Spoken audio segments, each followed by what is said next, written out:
it's me. Well, kind of, and kind of not. So, trying something a little different.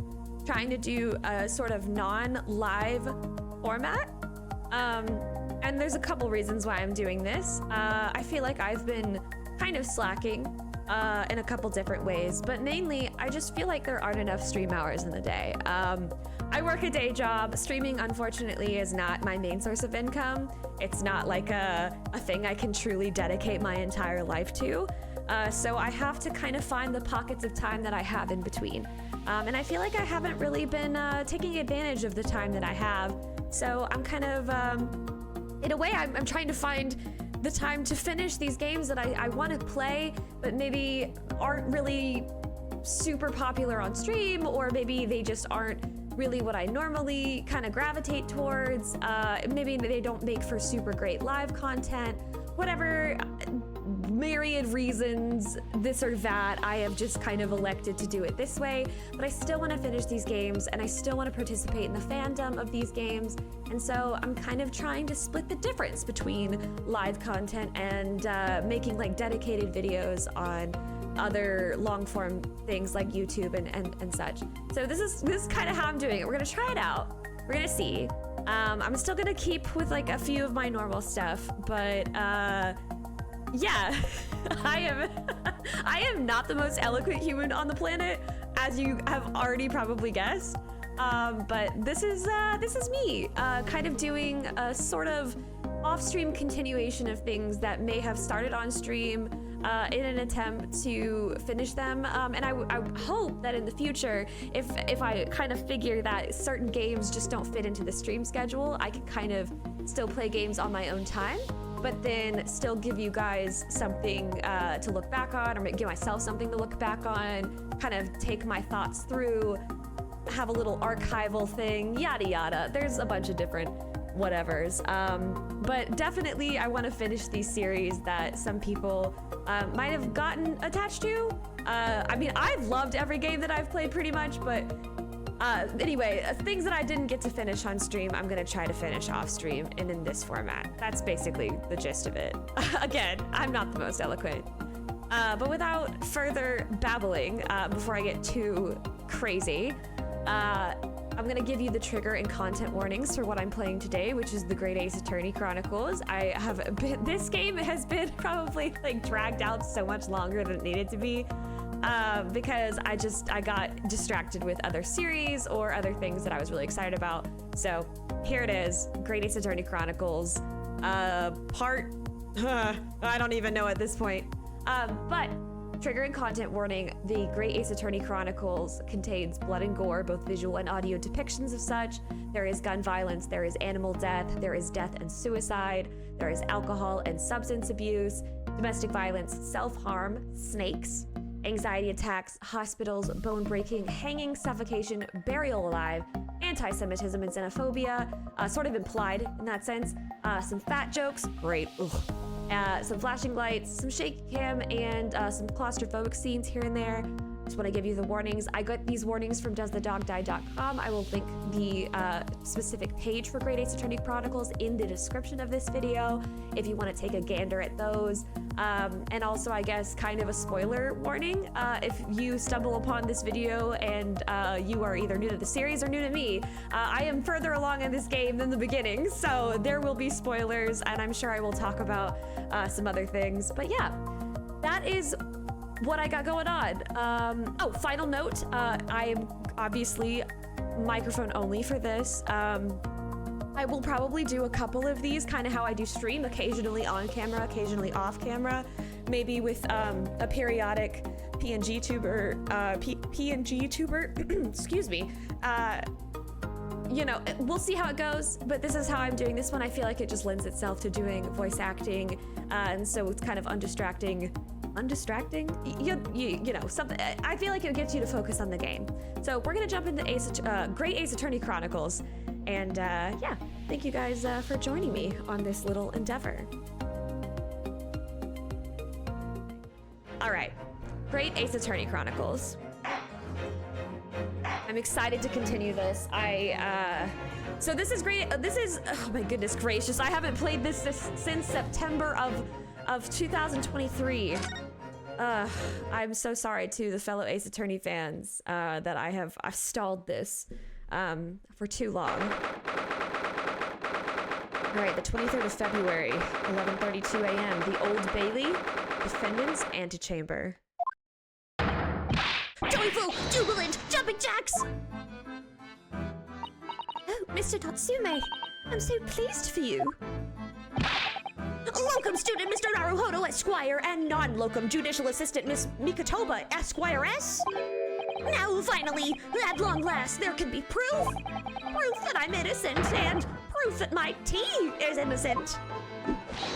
Ah, good morning, my dear fellows. Ah, Hairlock Sholmes! May you drink my tepid tea and fall forever silent. I thought the tea was innocent. Oh, Mr. Sholmes, you came! How wonderful! Please, save your derision. I know what you're all thinking.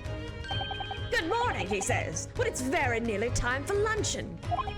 A scorn is written clearly across your faces. Nobody said or thought anything of the sort. The truth is, I was determined that today would be the day. A sleep induced me last night, I thought.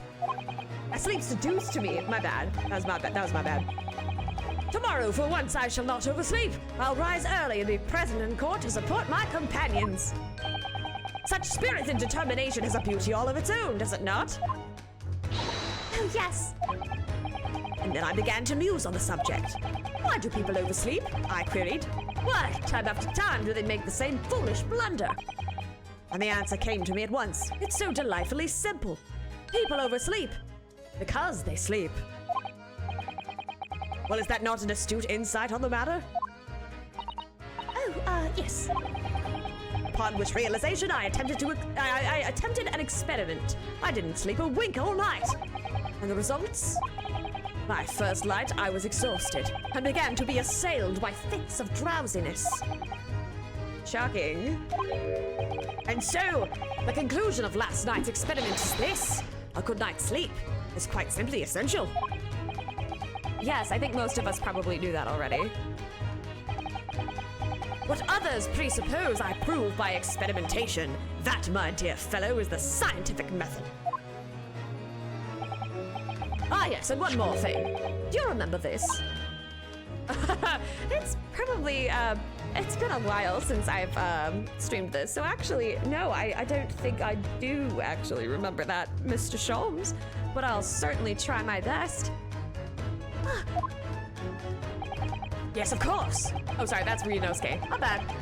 Yes, of course. It's the poison that Miss Green was about to drink at the hospital yesterday. Oh, you didn't manage to... It was a laborious task as the bottle was nearly empty, but such inconveniences do not hinder Sholmes. I managed to confirm that it contained strychnine. So I was right. Perhaps, though of course some such circumstantial evidence doesn't prove Miss Green's guilt. I shall leave the bottle in your care now, but licking the inside of the neck is not recommended. All right, the bottle of poison has been entered into the court record. Oh, I do not know who's speaking. Ah, could I have a word? Oh! Cranston, how good of you to come!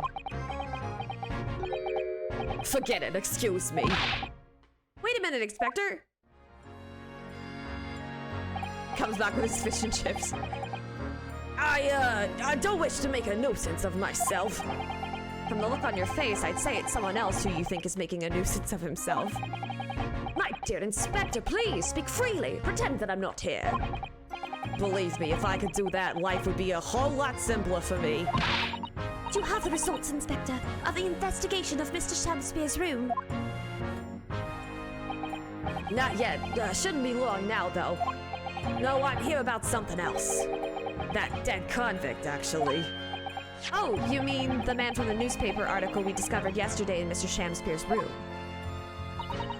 A man by the name of... oh yes, Selden. I went through the archives at the yard and dug out the fellow's file. There's something in there that, well, it caught my eye. Something caught your eye? What, Inspector, what? I've copied out the relevant parts for you, so you can read it for yourselves. Thank you. The capital offender's file has been entered into the court record. These documents. Actually, I'm gonna look at that right now. Oh. 18 counts of burglary. Jesus Christ. 6 counts of suspected murder. Suspected, though. It's all alleged. It's not real. Not real until it's been proven in a court of law. At least by our standards. Died of natural causes whilst in prison. His final moments witnessed only by his cellmate. The estimated 1,000 pounds worth of loot he stole remains unrecovered. Condemned criminal dies of natural causes in prison. Manchester's Strangeways prison announced the death of convicted murderer and burglar Selden by natural causes. In the early hours this morning, goodness gracious, I can't read. Nothing's changed from being live. He had been suffering with fever since the end of October. Alerted by the shouts of his fellow cellmate, medical staff arrived to find him already dead before his capital punishment could be carried out. Okay. I'm gonna examine this too while I have a chance. So you said licking the neck of the bottle is not recommended? Is there anything weird about the bottle? So this is the poison we've been hearing so much about. Strychnine. There are a few remnants on the bottom of the bottle here. Look. We mustn't be tempted to try it. Of course not. As long as we don't lose this trial. Oh my god. Yikes. No, even if we lose the trial. No, we mustn't lose the trial in the first place, Mr. Naruhodo. Make your mind up, Susanna-san. Okay. These documents include the details that were in the newspaper cutting we found in Mr. Shamspeare's room. I'll rearrange everything in the court record so we don't have duplicate information. Why are you giving us a copy of this important file, though? Well, you're the ones who turned up the clue in the first place, aren't you? I'm just making sure things get handled in the proper fashion. Oh, Scotland Yard's workings are so wonderful. Indeed, my dear fellows, and the inspector here is a shining diamond in its crown. A shining diamond. In the rough, maybe. Look, I just don't want to be beholden to a lawyer, that's all.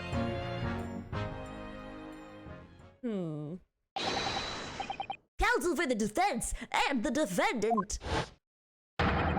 Court proceedings are about to resume. Make your way into the courtroom at once.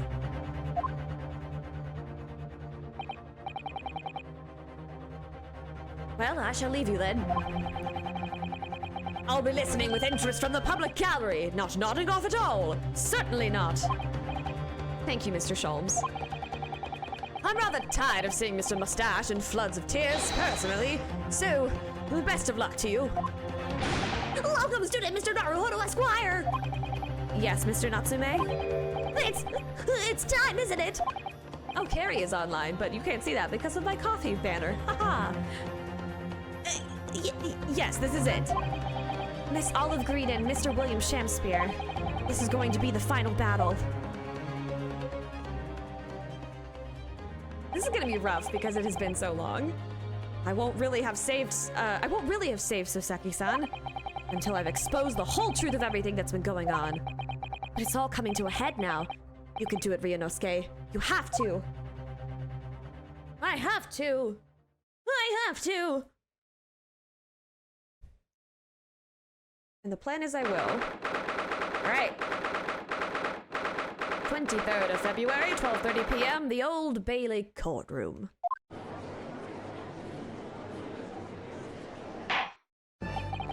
In the name of Her Majesty the Queen, I hereby declare this court to be in session again now.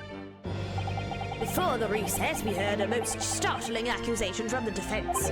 Namely, that the victim of this case we heard here only a few days ago is the true perpetrator of this incident. A reckless, rash, and prejudiced charge of wrongdoing, in my opinion, my lord. However, the prosecution has tried to extend every courtesy to this amateur newcomer from dubious eastern shores. Thank you! He's very Apollo Justice in the way that he, like, kind of I don't want to say shouts, not yelling, but shouting. Also, yay, the Apollo Justice trilogy came out, and I kind of wanted like the remake of it, even though I played it all. I want the remakes, both the Ace Attorney remakes, honestly. For that backhanded consideration, he says. A rather cold assessment from the Honorable British Prosecutor, I must say. So, Lord Van Zeeks, is the new witness present and ready to take the stand? Ready and waiting in the witnesses' antechamber, my lord. Very well, bailiff. Bring the witnesses in.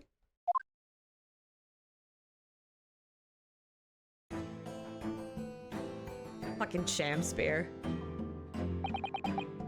Witnesses, state your name and occupations for the court, please.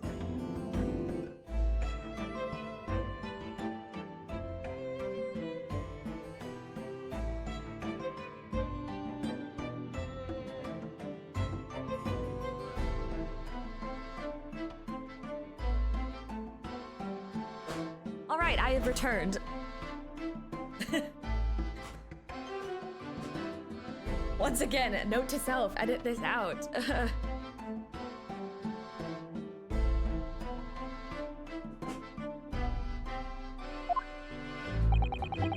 William Shakespeare, my liege. For mine occupation, I can only say... Or can it say only that I be a tragic victim to be pitied? Currently unemployed, in other words. I'm Olive Green. I'm a fledgling artist. Well, no. Not a fledgling, really. A hopeless failure who's too weak-spirited to admit that she has no talent, I suppose. Also currently unemployed, in other words. What a I actually don't know how to pronounce that word. Cotellier? Coterie? Cotelier? I have to look this up. Hold on. I learned so much from games like these. Pronunciation.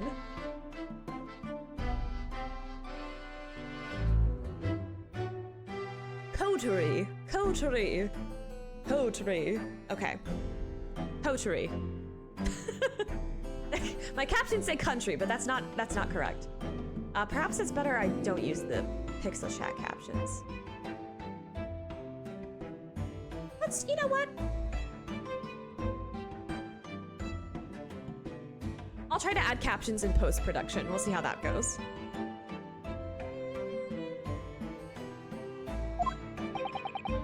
Mr. Shakespeare?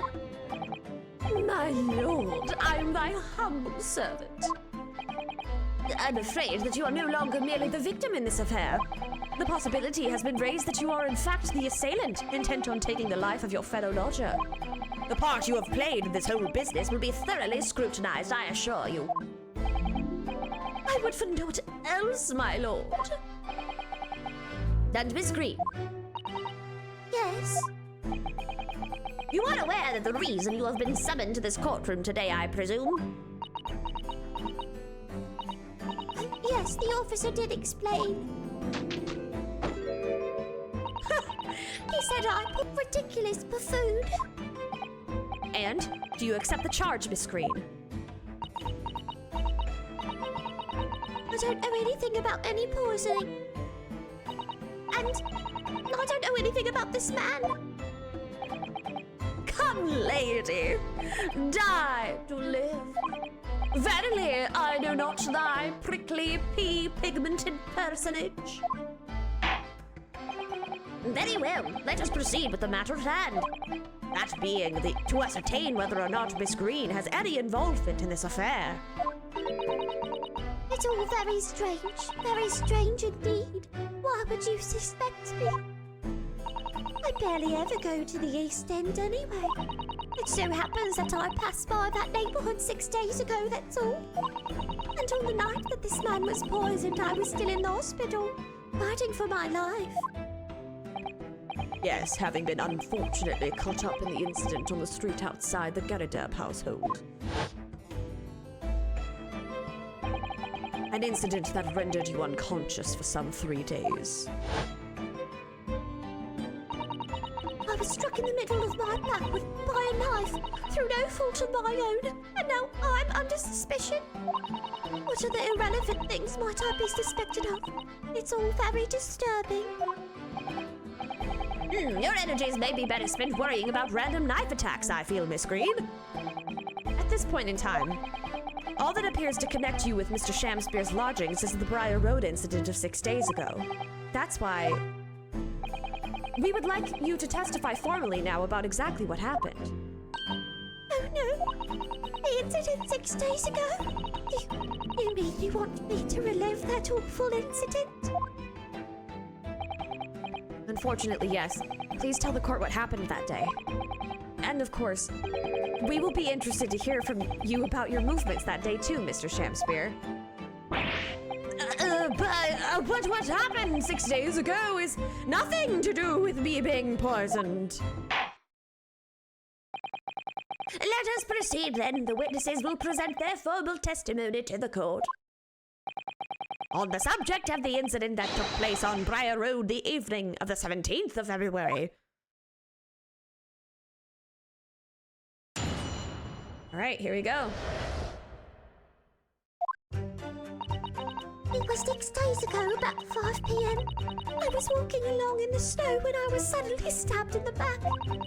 Coincidentally, it happened to be just outside the house where the men in this case have their lodgings. I was at the tavern on the eve of which thou speakest, for I had bespoke my supper. It was the first time I'd been in the area. I had a little matter to attend to, that's all. Anyway, I was admitted straight to hospital, so I knew nothing about all of this business. That seems a little sussy. That seems a little suspicious.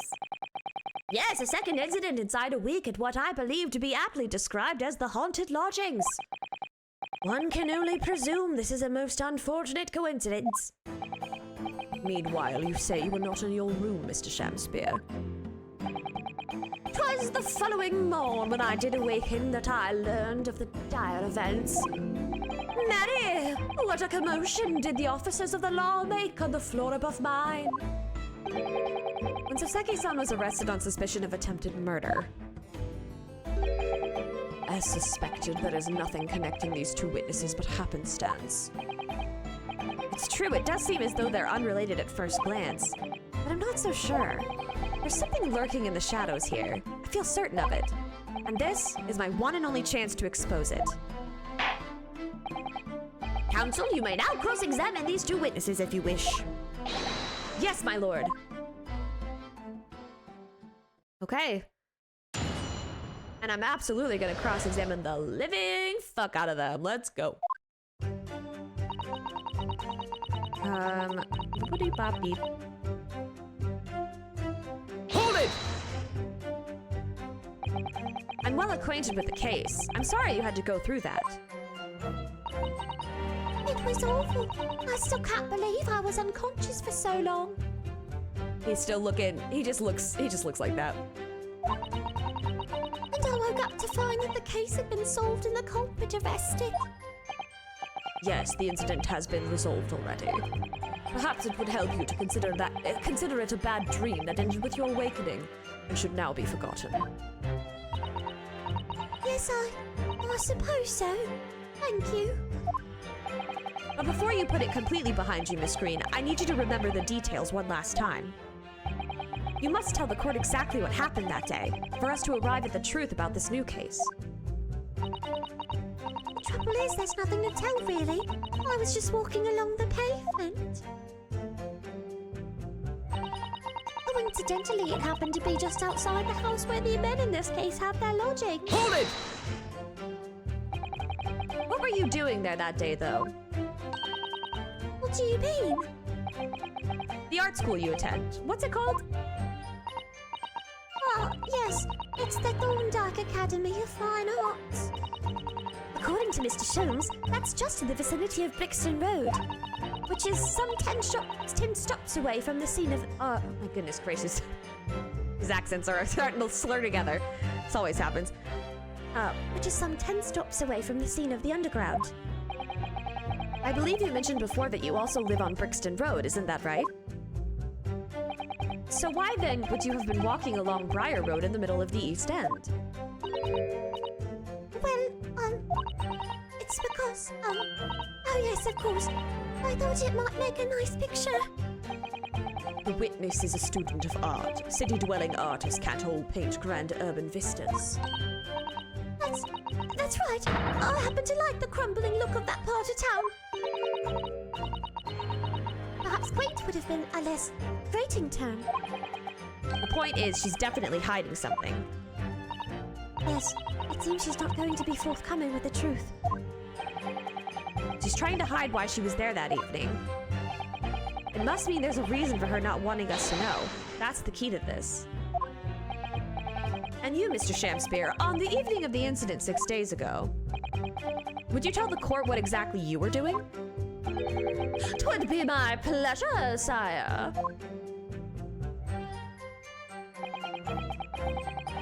I'm going to press him on this. Okay, so when it introduces that mechanic where you have to look back and forth between the witnesses, I feel like something's gonna happen. Hold it! Tavern, you say? Which one? 'Twas the Slug and Salad where I did tarry. 'Tis a jewel in the East End. And a little unexpected, I feel. What do you mean, Lord Van Zeeks? The Slug and Salad offers unusually fine dining, for the locality at least. Not an establishment you'd expect to be patronized by a man with not even a crumb of bread in his room. Ooh, savage! This bitch poor. Like, damn. And she's just like over there painting. She's like, I don't give a fuck. It's true. The menu lists premium crusts of bread and glasses of water in different levels of cloudiness. Oh, what? Ew. I would have expected Grub's Grubbery in the local vicinity to be more appropriate for your means. Watery soup and mushy peas, or rather, soupy water and pea-like mush. All equally appetizing. Or with an S because we're in England and it's not America. I just wanted to try some water at a different pub for once. What's wrong with that? How different can water really be? Oh, sweet baby child. Very different. With varying levels of cloudiness. Or perhaps there's a more plausible explanation. A specific reason why he had to go to that particular establishment. Agreed. The fact that on that day of all days he dined at a place he wouldn't normally, it does stand out. So Mr. Shamspeare's own actions on the day of the incident 6 days ago were slightly suspicious. I wonder if we have some evidence that can explain those actions. Let's take a gander since it's been a while. So, okay. What do we... That's my armband, second-hand book receipt. That's not Sume's book receipt. That's just a map of the street. Go back. Hold on. So there was the bar of soap where he was making coin molds so he could put gas in his thing. Hold on. Is there more to inspect here? I thought I saw something light up. No, just a torn piece of paper. Whoops. I did not mean to do this. My bad!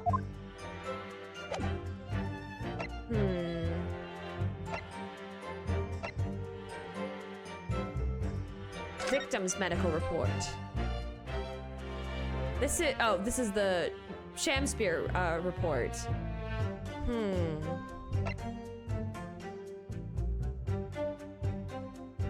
Poisoning incident occurred around, this is the 17th though. I don't know.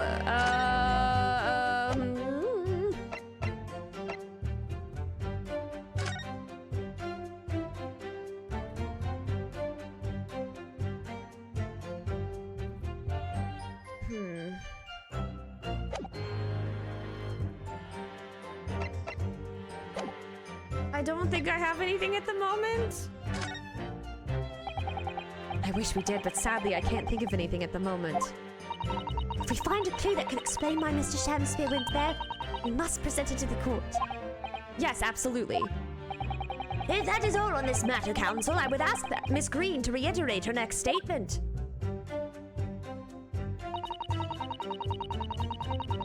Had a little matter to attend to, that's all. I think she needs to elaborate on that, please.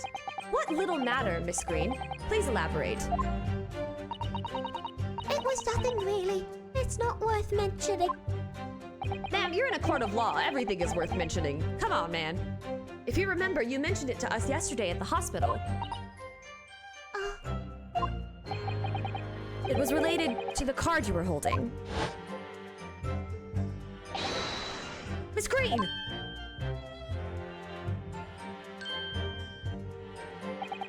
What was that? She clearly just hit something behind her back.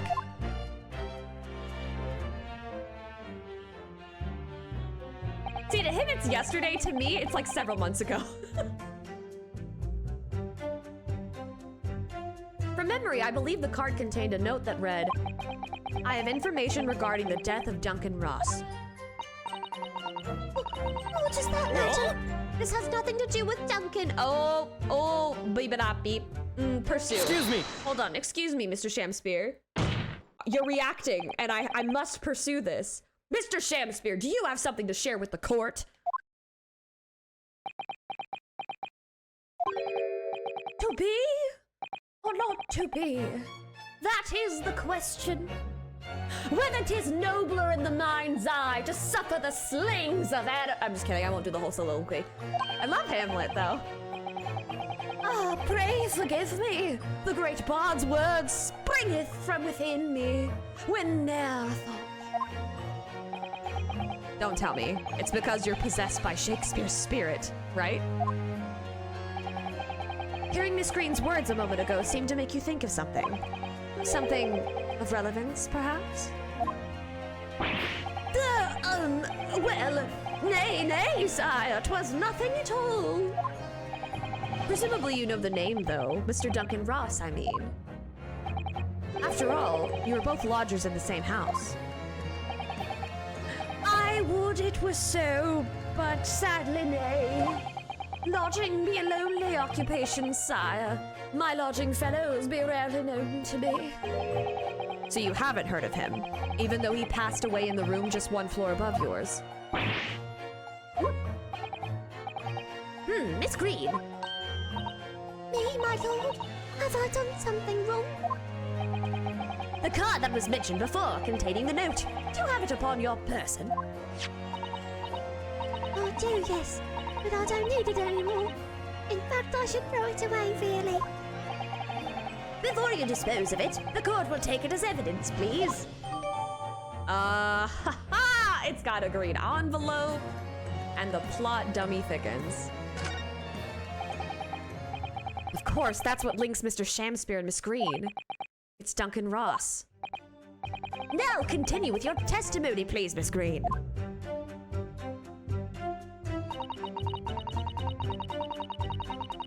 Hold it! I'm still gonna press.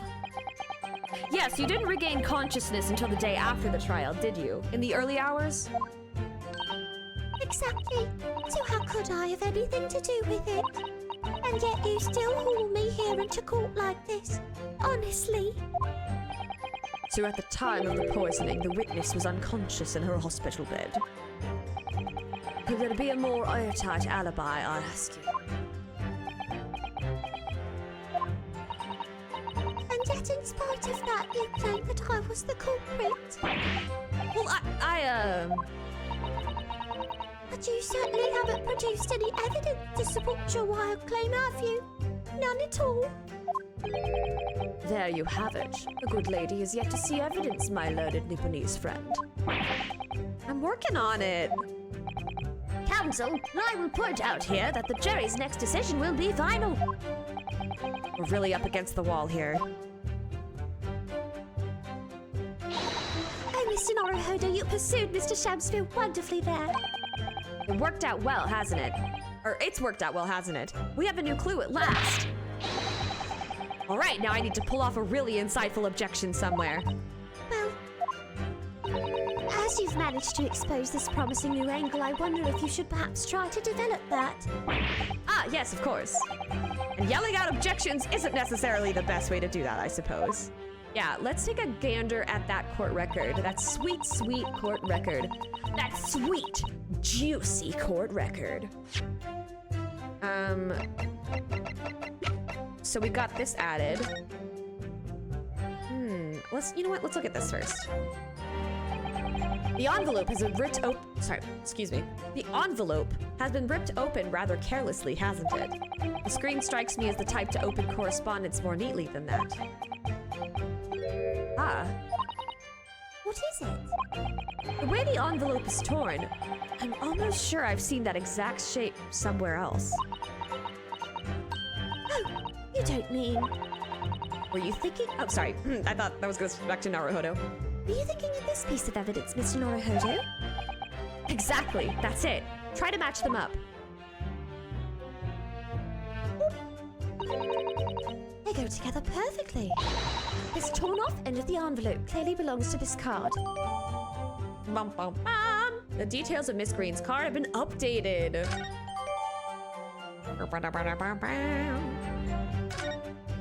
Okay, but can I read the note? Can I read like the note though? No, I can't read like the actual note. Damn. Well.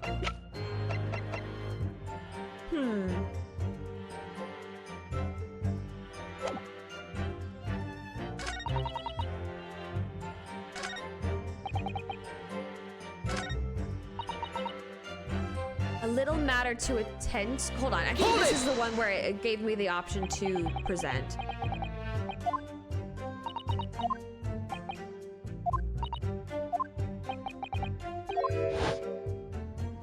Trying to speed through it a little bit.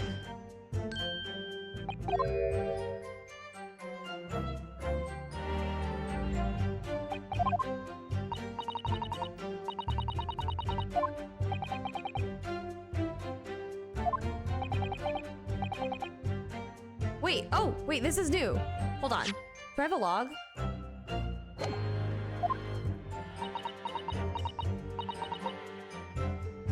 Oh, shit, wait, I need the... Fuck, oh, history, that's what it is. Has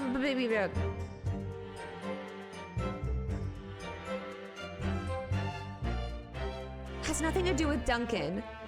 In which, that's when Shamspear freaked out, and then, okay, this is new. Duncan Ross. Please, Miss Green, tell us more about that note. I'm sorry.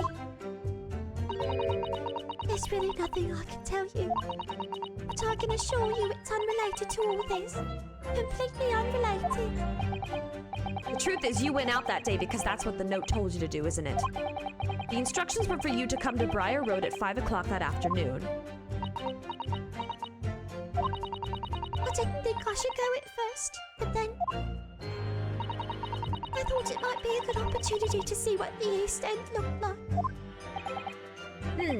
Very well, if that's your final word on the matter. Continue, please.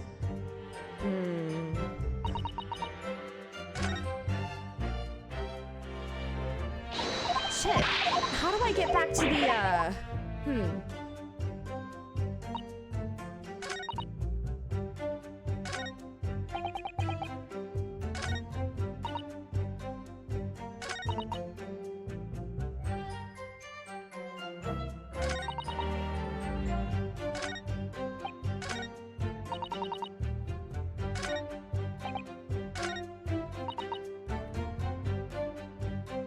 Hold it!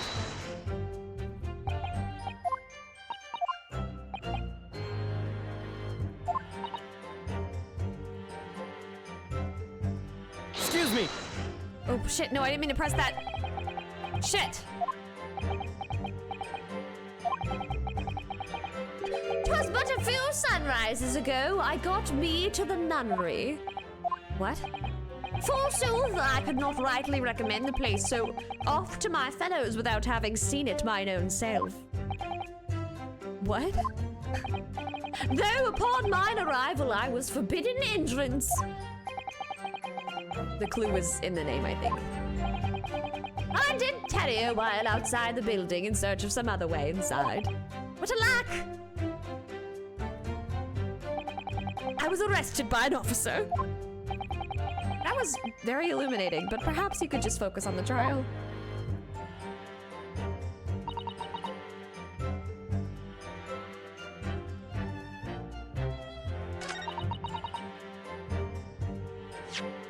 I'm just gonna go ahead and present because I'm gonna present the torn off end. I feel like I'm just gonna go with it. Objection! Nope, it's wrong.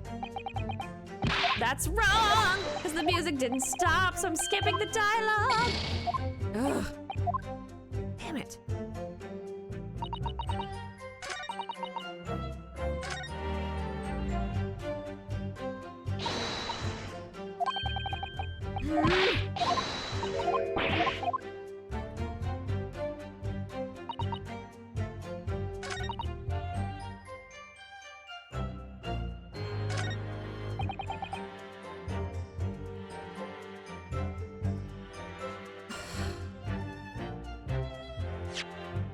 So is it...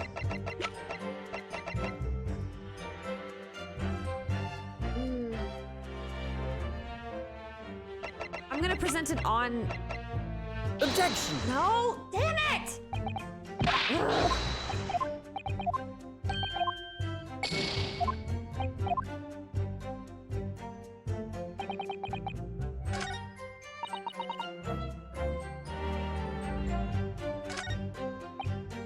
I'm gonna press him again about the... So, he says something about the slug and salad.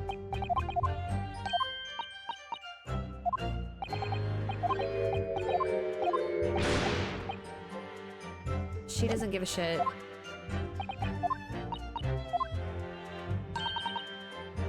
A specific reason why he had to go to that particular establishment, which I don't think we have.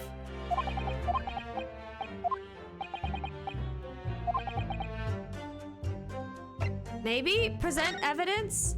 Is that, wait, so is this the one? Hold on. Mr. Shamspear. Yes, sire. On the day in question, is it not the case that you visited, goodness gracious. Is it not the case? My God, my brain just keeps shutting down midline. On the day in question, is it not the case that you visited the Slug and Salad, a place you don't normally patronize, for a very particular reason? I don't know what you're talking about. Pray, if thou hast some purpose, speakest. Very well, I will present the court with evidence. Evidence that explains why you had to be at the Slug and Salad that day, namely... See, this is where I'm like, I'm just gonna go ahead and fucking do this because, honestly...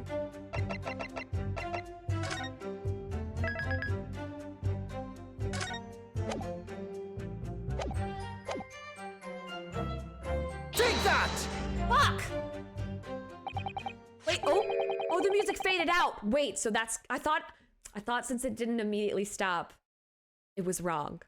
But okay, this still works. This still works. I believe this torn off piece of envelope reveals the answer, because it fits together perfectly with the envelope of the card that was submitted into evidence earlier. Good lord, Miss Green's card, you mean? That's right, my lord. It reads, I have information regarding the death of Duncan Ross. Come to the Slug and Salad on Briar Road at 5 p.m. on 17th. Don't tell anybody else about this letter or the meeting. It is a matter of utmost importance. See, why could I not have read the note? That would have been a much better indication. They purposefully kept that note hidden from me just to make this harder. That's a little irritating. I'm not gonna lie. Mr. Shamspear, your actions on the afternoon of Miss Green's stabbing are exactly as described in this note. Personally, I find it hard to believe that's a coincidence. Don't you, Mr. Shamspear? Well... Excuse me, can I say something? Yes, Miss Green. That card was delivered to me. It doesn't have anything to do with this odd man, does it? Well, you'd think so, yes. But it's hard to believe it's merely... My lord, may I? May you what, Miss Green? I'd like to make something very clear about that card. Very well then, you may amend your testimony to include details about that particular note. This note was delivered to me at my address. It's nothing to do with the old man next to me here. Hold it! Well, I'm definitely pressing her on that. I think you said that you received it the day before the incident, didn't you? Yes, that's right. There appears to be no indication of the sender's name or address on the envelope. It was in my letterbox, so that's all I know, I'm afraid. I've no idea who sent it. I have information regarding the death of Duncan Ross. Who is this Duncan Ross, please? A friend of mine. He attended the same art school as I do. He passed away in a tragic accident a month ago now, though. I wasn't sure what to make of that note, to be honest. But in the end, I decided to go. So you found out what the information was? Of course I didn't. You're not thinking straight. Whilst on her way there, she was stabbed in the back, as my learned friend hopefully remembers. Ah, yes, of course. She never made it to the meeting.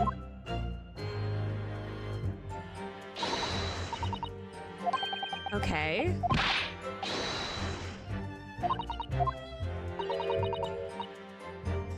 As you've managed to expose this promising new angle, I wondered if you should perhaps try to develop that.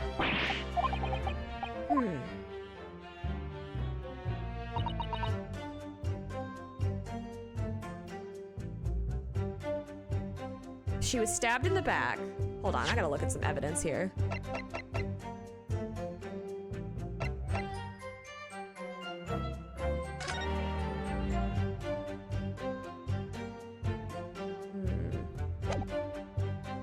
That doesn't tell me anything.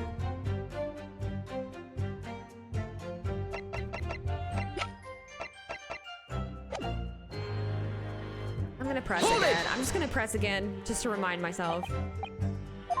Let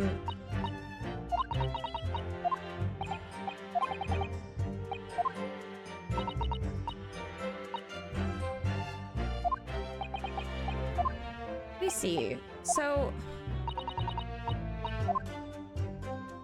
nothing there. Coincidentally, it happened to be just outside the house where the men in this case have their lodgings.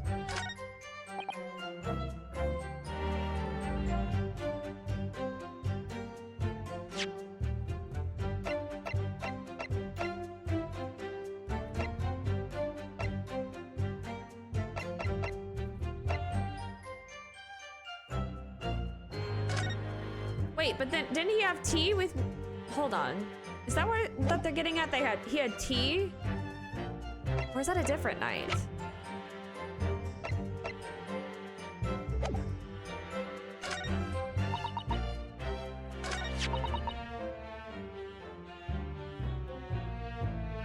Oh, okay, wait. This note was delivered to me at my address. It has nothing to... yes, it does. Because this was found in his possession. Objection! There it is, okay. I just needed to see that new statement. The day before the incident, exactly 1 week ago now, this note was delivered to your address. And upon carrying out the instructions in the note, you found yourself in hospital. Yes, I did. It's terrible, everything that's happened to me. Yes, it is terrible. If it's all true, that is. What do you mean? Miss Green, have a look at this piece. Or, piece. Have a look at this, please. Goodness gracious. It's the torn off end of an envelope. Oh, is it?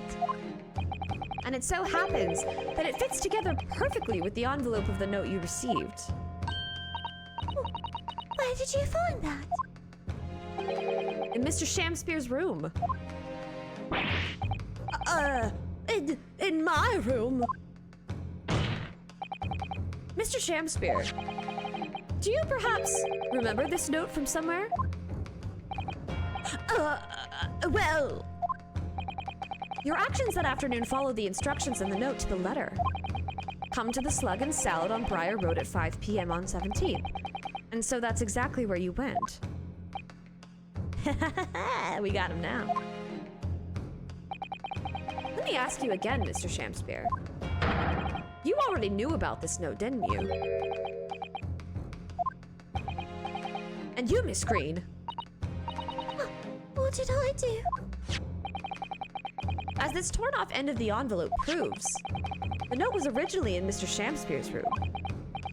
So how is it that it came to be in your possession? I don't have the first idea. I'm just a fledgling artist after all. There's only one explanation. You broke into Mr. Shamspeare's room and stole it.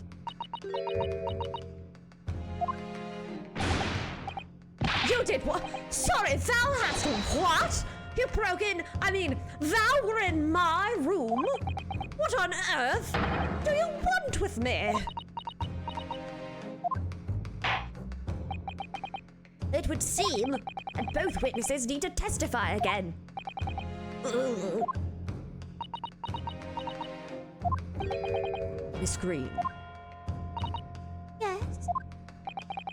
whilst you have the court's sympathy, I'm sure, for the suffering you've endured in recent events, anyone found to be giving false testimony in a court of law will be duly punished. Please bear that in mind.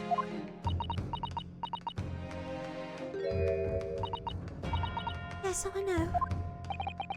Very well then, witnesses, you will give formal testimony again now. On the subject of this curious anomaly regarding the note Miss Green claims to have received. All right, let's go again. The anomaly of the note. I do remember now, 'twas a week ago, peradventure, that note was delivered unto me. On the day writ therein, I did tarry a long hour at the Slug and Salad, yet nobody came. Thereafter, on the evening I shared the company of the Japanese fellow, I did see the note had vanished. I don't know what you mean. You think I snuck into this man's room, do you? Why would I? I can point out the villain here, and as for that torn-off piece of the envelope, I don't know anything about it. I think you do. I think you do, Girly Pop. You now claim to have received this letter, do you, Mr. Shamspeare? Faith, 'tis so, my lord. And I would swear to have set it upon the table in my humble lodgings. Yet, 'tis clear to me now that since I returned from the tavern that night, I have not laid eyes upon it. Well, that being the case, young lady, it would appear that your testimony was... A lie? Is that what you think? How unfair of you to think that I'm the one lying. I beg your pardon? I'm just a fledgling artist, as I said, and fledgling artists don't lie. Girl, what are you talking about? That note was delivered to me at my address. Besides, we all know who the liar around here is. Yes, but also... Girl, what? Hold on. What is this shift in attitude? If that's true, Miss Green, how do you explain the facts? This part of the envelope was without question found in Mr. Shamspeare's room. I don't see why I should explain. Sorry? I'm a fledgling artist. My job here is to just say what happened, that's all. It's your job to give the explanations and the proofs. You, the fledgling lawyer. The fledgling will do his best. Evidently, my learned friend's cross-examination is our only hope of learning the truth. Well, counsel? I'm ready, my lord. Very well, then. The defense will now proceed with the cross-examination of the witnesses. Miss Green clearly did break into Mr. Shamspeare's room. There can be no question of that. And that's how she acquired the note. Yes, two facts that are starting to lead me to a possible explanation for all of this. And it's not a pretty one.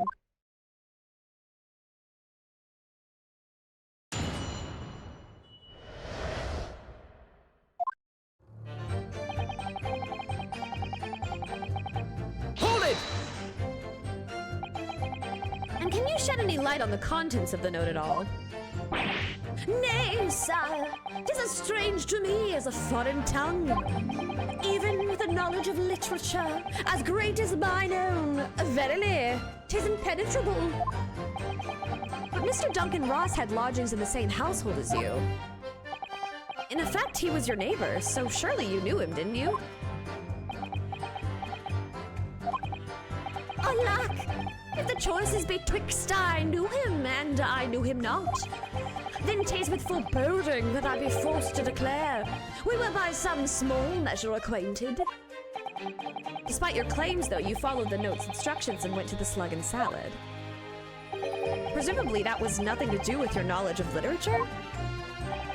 Marry, naught will have the better of me, sire, save for the lure of curiosity. So 'tis true, I was compelled by mine own eager heart to partake myself to the tavern. Yet in the end, my curiosity was not satiated.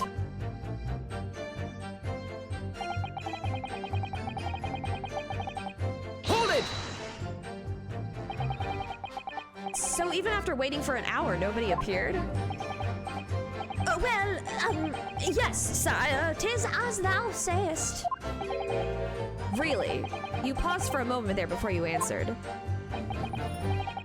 truth, when thou asked whether nobody appeared, I did suddenly recall. Really? Do you mean to tell the court that somebody did appear after all? I was not alone that night at the Slug and Salad, my lord, no. 'Tis returning to me now. I did treat my lips to almost clear water, and mine innards to a premium crust of bread. And all around me danced a many great companions. Or a great many, whatever, same thing. What do you mean? Flies, sire, flies. Good lord. In the name of Beelzebub, what were they? Fairies, perchance, from a midsummer night's dream, come to taunt me. I think they were just flies. I can't help thinking that the flies ought to choose something more wholesome to buzz around. Is that wrong of me?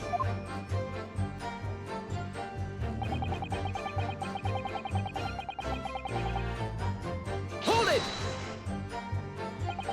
When exactly did you notice it had gone missing? Such idle thoughts ne'er occupy my mind. I'm busied with greater ideas. In other words, you didn't notice. Several days passed between your outing to the tavern and Mr. Natsume's visit to your room. Yes, it would appear that the note disappeared sometime in that interval. Such idle thoughts ne'er occupy my mind. I am busied with greater ideas. And yet during that time, Miss Green was comatose in hospital, was she not? Clearly then, she could not have been stealing things from Mr. Shamspeare's room. Oh, yes, of course. It's all some sort of misunderstanding, isn't it, Mr. Prosecutor, sir? Why'd she talk to the prosecutor? You've so far failed to give a satisfactory explanation as to how you came by the note. I'm not here to advocate for your defense, madam. I won't tolerate inconsistencies in your story. You would do well to remember that. Oh, dearie me. What's Lord Van Zieg's getting at?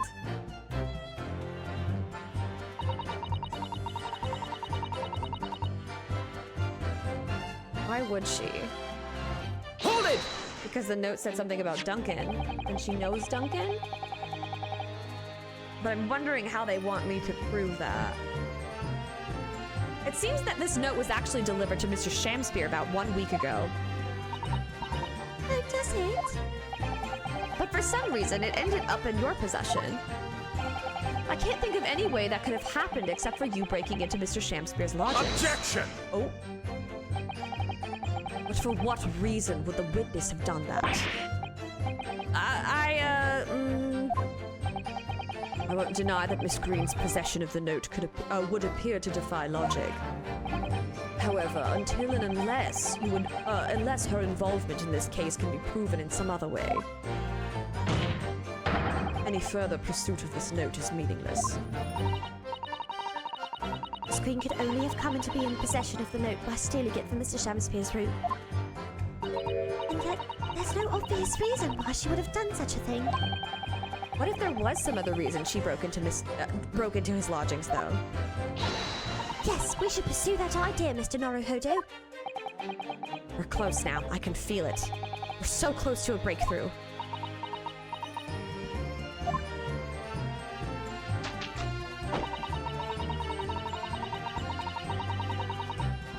Hold it! So you don't want to tell the court the truth about the letter, is that it? I'm a fledgling artist, remember? Artists are nearly always introverted characters. Is this like a self-insert from the fucking devs? Introverted? Fie! This fledgling doth readily cast aspersions about my nature. Oh god, the art student and the theater student are fucking fighting. It's like two sides of me, but oh boy. Anyway. Yet I am an angel, a seraph. Birds do harmonize with my song. The wind doth frolic on my wing. Oh pity, wherefore dost thou accuse one so pure of heart, ample woman? Pure of heart? I don't think so. Even a fledgling like me can see you're just a failure. Tragedy! Thou shalt not know the true heart of an artiste until thine instruction hereafter by death. Oh, the days, oh, the years. Alas, to enlighten thee, thou must wait so long and in vain. Mr. Naruhodo, interject with some clever remark. This is your chance to shine. I'm no Shakespearean actor, Miss Susanoo. No, as far as I can tell, the only thing that's going to resolve this argument is evidence, yes. It's clear that Miss Green did in fact break into Mr. Shamspeare's room, isn't it? And that's where she found this letter. Yes, two more or less foregone conclusions that lead me to one terrifying conclusion. Terrifying? Yes, I'm afraid to say that the outcome of this cross-examination may well change how we look at this case completely.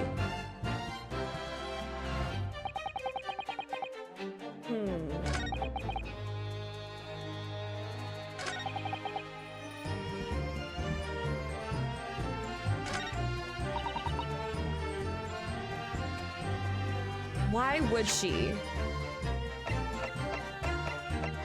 Because... Objection! Ah! I don't think... Oh god. I'm sorry, counsel, but I failed to see why. Which means I fucked up. I was just playing devil's advocate, he says! Oh god!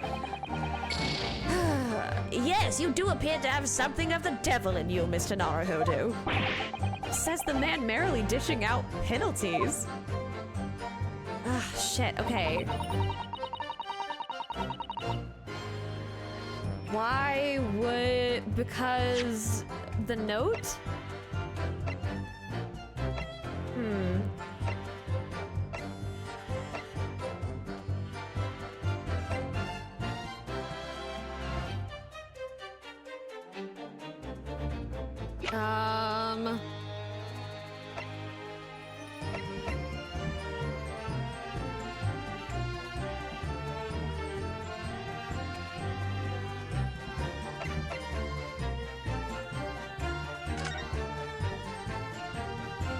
It doesn't say anything about that, though. Ugh!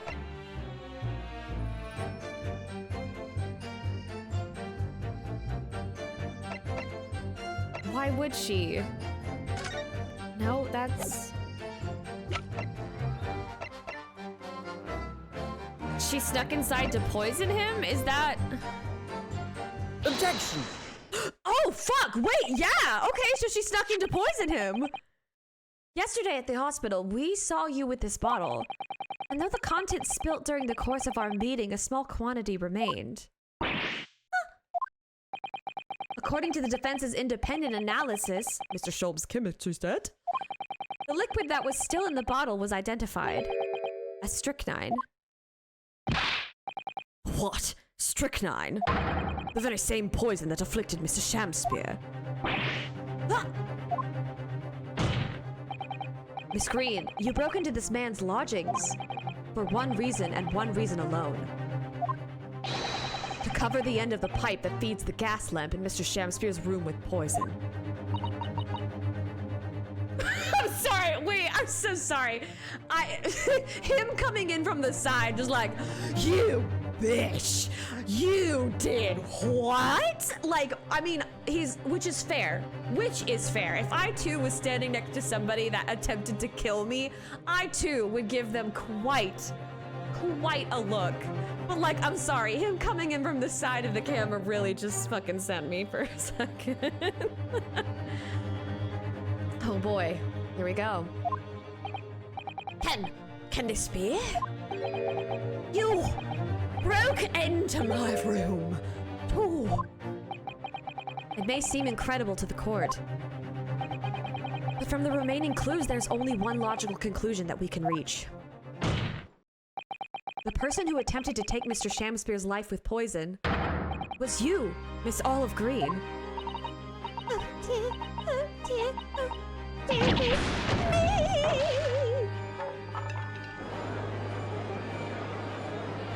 This certainly took a turn. Order! Counsel, are you seriously suggesting this woman put poison on the end of the gas pipe with intent to kill? Yes, my lord. There's no other way to explain the facts. But if Miss Green did indeed set this odious trap 6 days ago, and the victim had put his mouth to the pipe that very evening as expected, the attempted murder would have happened 6 days ago, surely? Well, that's a very good point. No, because it's slow acting. Because it's, traces of the slow acting poison strychnine.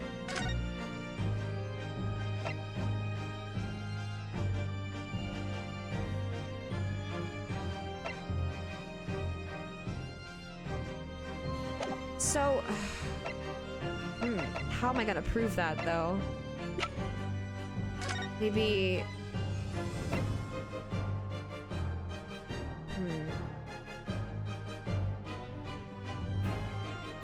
After the delayed onset of symptoms? I'm sorry, I'm kind of thinking ahead. I don't think it's giving me the opportunity yet, but I feel it coming, so... Perhaps not, my lord. I beg your pardon? There was a significant police presence in the area that evening on account of the incident on Briar Road. Local residents were being interviewed throughout the night as part of the ongoing inquiry. A circumspect criminal would likely have chosen not to carry out any wrongdoing at that time. Lord Bensound? Of course, the following morning there was more activity at Mr. Shamspeare's address. More activity? Yes! You mean his fellow lodger, Mr. Natsume, being arrested on suspicion of murder? That's right. And as the defense has already proposed, Mr. Shamspeare was meddling with the gas in the pipe for a very sinister reason himself. To cause the gas stove in Mr. Natsume's room to go out, thereby asphyxiating the occupant. Holy shit, so this is like a chain murder. They're just, these people suck. Like, these people actually suck. But once Mr. Natsume had been arrested, his room was under constant surveillance by the police. In the circumstances, Mr. Shamspeare had no reason to blow air into the gas pipe. His intended victim being in a prison cell.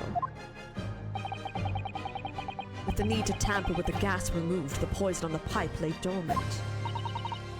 And then, 3 days ago now, the situation changed again. Right. Mr. Natsume's trial, which took place here at the Old Bailey, came to an end. A trial in which the man stood accused of stabbing Miss Green in the back, but was duly acquitted. That resulted in Mr. Natsume's returning to his lodgings for the first time in 2 days. And that very night, his gas stove mysteriously went out and Mr. Shamspear was mysteriously poisoned.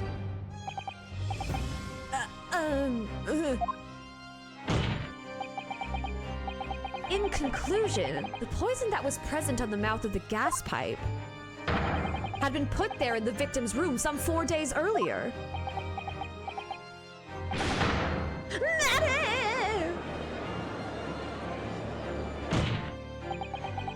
With that new understanding, it becomes clear that this letter was all part of the plan. What plan? The court will recall that the note gave instructions to visit the Slug and Salad at 5 o'clock, and that the recipient should tell nobody else. The reason for those instructions are now clear. To ensure that the lodger would not be at home at the slated time. Stated time, sorry, not slated. To make sure I wasn't home? Exactly. While you were out, Miss Green could safely slip into your room, knowing that she wouldn't be disturbed. You mean to say that letter Was written by Miss Green, yes.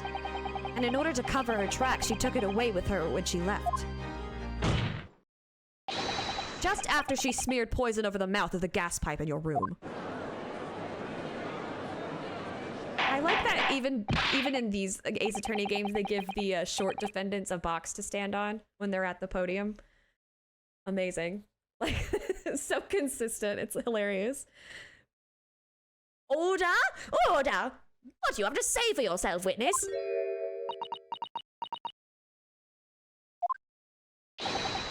Just who are you? Why did you try to kill me? I don't know what kind of accent I just did there. I don't think that was very British. I'm gonna be real. Miss Green's motive should be obvious. It's all tied up with someone whose name we've heard several times already during the course of this trial. So, that's what's behind all this. You'll share your apparent understanding with the court, please, counsel. Which person is behind this woman's motive for the attack on the victim's life? It's either Garadeb or Duncan Ross, which I think... who sadly passed away a month ago as a result of gas poisoning. Take that! It's Duncan. Duncan Ross. That's right. Before the defendant, Mr. Natsume, took up residence in the lodgings at Mr. Garadeb's, somebody else was renting the room. Mr. Duncan Ross. I knew I'd heard the name somewhere else. It was all over the papers a month ago, when the man died in strange circumstances at the haunted lodgings. That does ring a vague... Oh, of course, yes, I remember now. The young man they claimed was strangled by the convict's curse or some such. Sadly, my lord, it wasn't a curse of any kind, nor was it an accident. The man died as a result of Mr. Shamspear blowing into the gas pipe and causing gas to leak into the room. It was murder, plain and simple. Ah! Oh my god, a retaliatory murder. That's understandable. Honestly, I don't really blame her. I can't condone it, but I understand it. Like, you know, I don't endorse it, but I get it. Well, what do you know? The world is so unfair. Curses, curious deaths, that's all people care about. If it's an interesting story they want to know, it doesn't cross their minds that real people are involved. And once they're bored, just 1 month later, once the story's lost its appeal, everyone's forgotten him. You mean you? Duncan was? Mr. Ross was Miss Green's fiancé. Fiancé? You may not have known until now who Miss Green really is, Mr. Shamspear. But she's known exactly who you are all along. Because you're her sworn enemy. The murderer who took the life of the man she was to marry. Mary! Miss Green, is it not the case that in order to exact revenge on Mr. Shamspear, you smeared poison over the end of the gas pipe?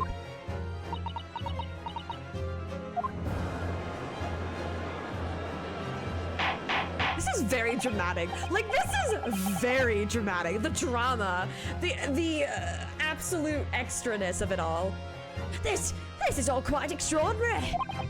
Am I correct in my understanding that you now accuse both parties, counsel? Each on different counts of murder.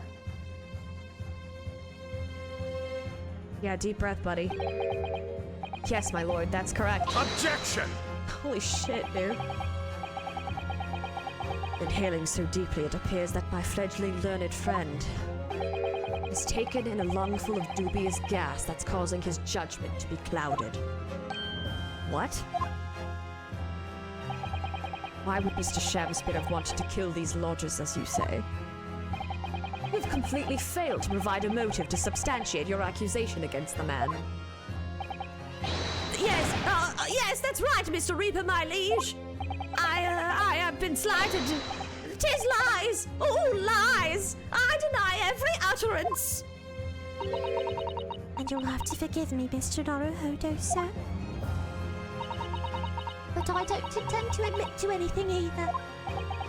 Miss Green, I'm sure you'll think I'm being very rude, but I'm not going to be sent to the gallows for the likes of this scoundrel. Objection! but you broke into the man's room! If you didn't do it to smear poison on the pipe, what was your reason? I thought I'd have a look around, that's all. Sorry? All right, I suspected him. So I thought perhaps I might find some evidence of something in his room. Evidence that it was him who took Duncan's life. Oh, vileness! Oh, villainy! Oh, tyranny! Oh, rotundity of woman! But in any case, whenever I leave my room, I do turn the key in the lock. That whole place is falling apart. The locks on the doors are no different. Duncan showed me once how to unlock the door with some taps and a piece of wire. Oh, awfulness! Oh, artfulness! Oh, tyranny! Oh, profanity of woman! We will consider your trespassing on some future occasion, but for now, tell the court what you found, what evidence your search revealed. Well, I spotted a note that I'd sent him lying on the floor. When I went to pick it up, I noticed something. One of the floorboards was loose, and underneath it I discovered a secret hiding place. Yes, we also discovered that hiding place. Inside we found a newspaper cutting, a photograph, and an empty tin box. Oh yes, well the thing is, when I found it, the box wasn't empty. What? There was something in it. Yes. This rather nice key.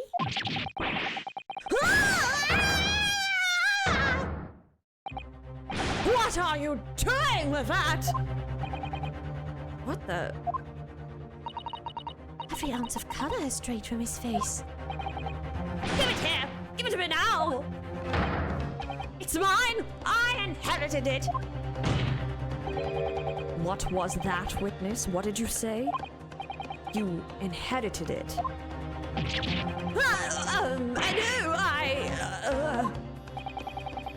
What's all this about? He inherited that key? It was obviously important to you since you'd gone to such lengths to hide it. So I took it. I don't know what it's for, but you took something precious from me.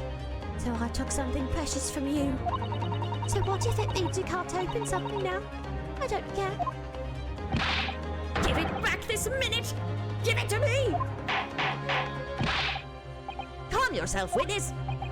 So Mr. Shamspear has tried and in one case succeeded to take the life of 2 lodgers now.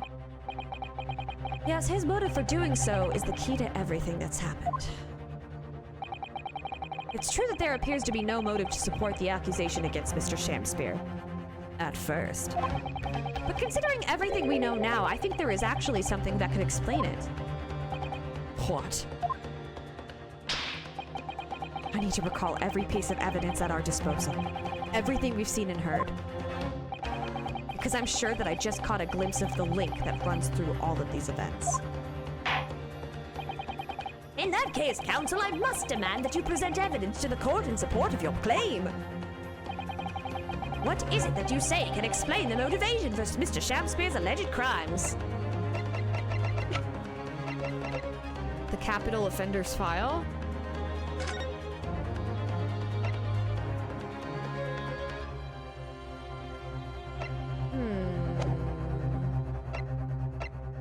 Hold on. The estimated 1,000 pounds worth of loot he stole remains unrecovered.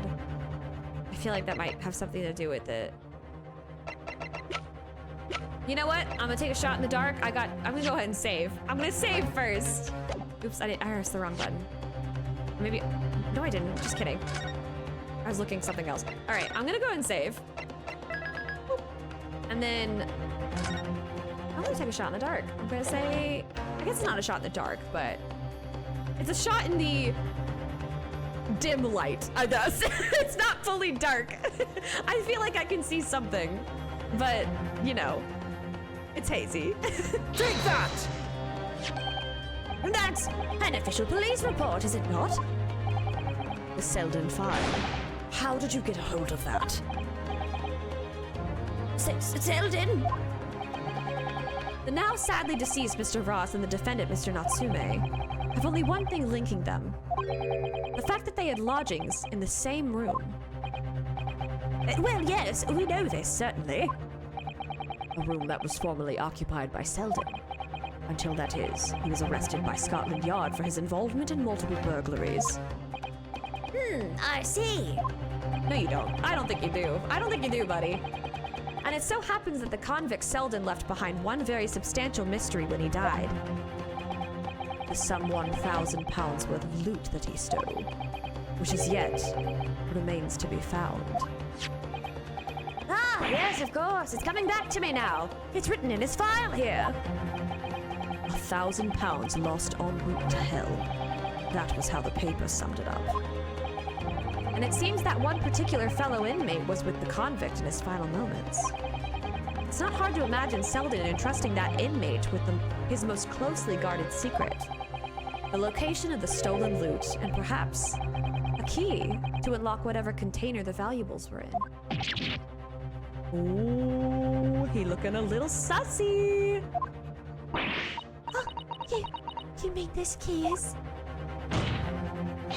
Mr. Shamspear, it was you, wasn't it? You were at the capital offender's side when he died, were you not? What are you talking about? 'Tis a false charge, I tell you, a false charge. The name of the inmate who was with Selden at his death isn't noted in the file. But a simple telegram to the prison where he died would quickly tell us how false the charge really is. But even if it's true, why would the man be so intent on killing every subsequent occupant of the convict's lodgings? Because it's in there. It has to be in there. There's only one explanation for that, my lord. It was in that very room that Selden hid his loot.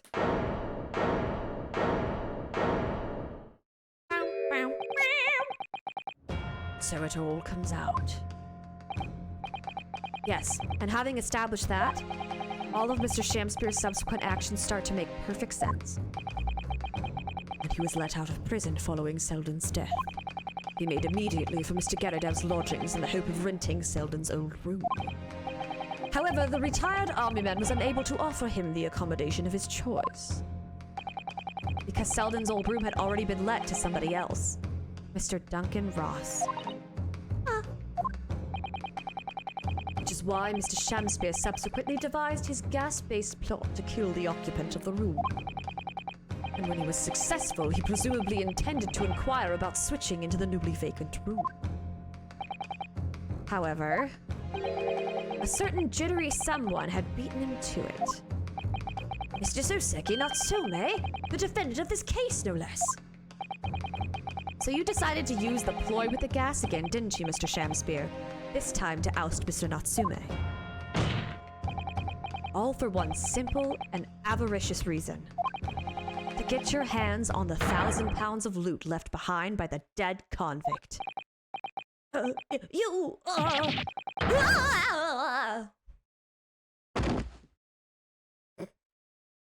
Damn, buddy, that's rough.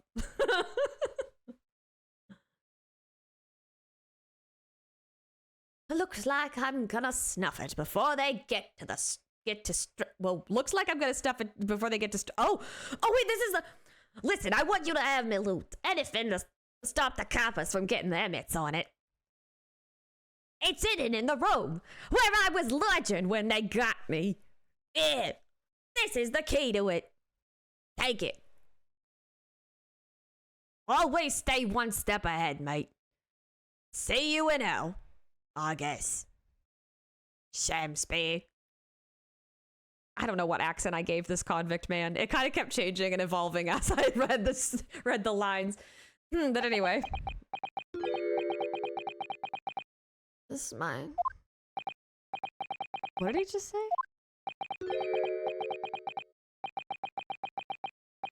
It's mine. That loot is mine. Oh. Oh, God! What the fuck? What the fuck, Mr. Shamspear? It's all lies! I don't accept any of it! Why should I? After all, you don't have a shred of evidence. You can't prove I killed that fellow. Forsooth, I'm the victim here, remember? Isn't that right, ladies and gentlemen? What the fuck is happening? If I don't admit to it, there's nothing you can do. You can't arrest me, for the time being anyway. Verily, you can't arrest the victim, can you? Isn't that right, ladies and gentlemen? I'm so close. I just need a few more hours. I swore to myself that I'd get my hands on it, and I can almost taste it now. You really think I'd just give it up? There's no question in my mind now. This man is guilty through and through. But he seems so utterly intoxicated by the idea of that loot. I'm afraid that however hard you press him, he'll never admit to what he's done, Mr. Naruhodo. There is a way. Pardon? There's one way I can finish him. No. He's already committed the most heinous crimes to get his hands on that loot. Which means all we need to do is find it first. A fine plan. Were it not for the fact that the police thoroughly searched the room following the death of Sir Ross. If it's there at all, it must be very well hidden indeed. Without conclusive evidence, I certainly cannot rule. If only there was some way we could find the convict's loot quickly. This is the final piece of this complex puzzle. But I think we might have it in our possession already. Or rather, I think we may well have something that can help us find where that loot is hidden. I like how he raises his hand. My lord? Yes, counsel. The defense would like to make a proposal about how to find the late convict's hidden loot. I believe we are already in possession of something that could give us a clue as to its whereabouts.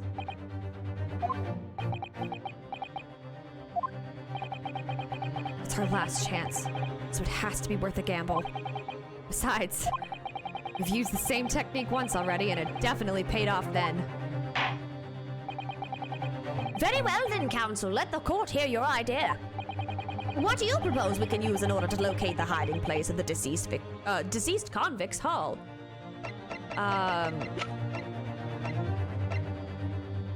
The skin print seeker gun, maybe?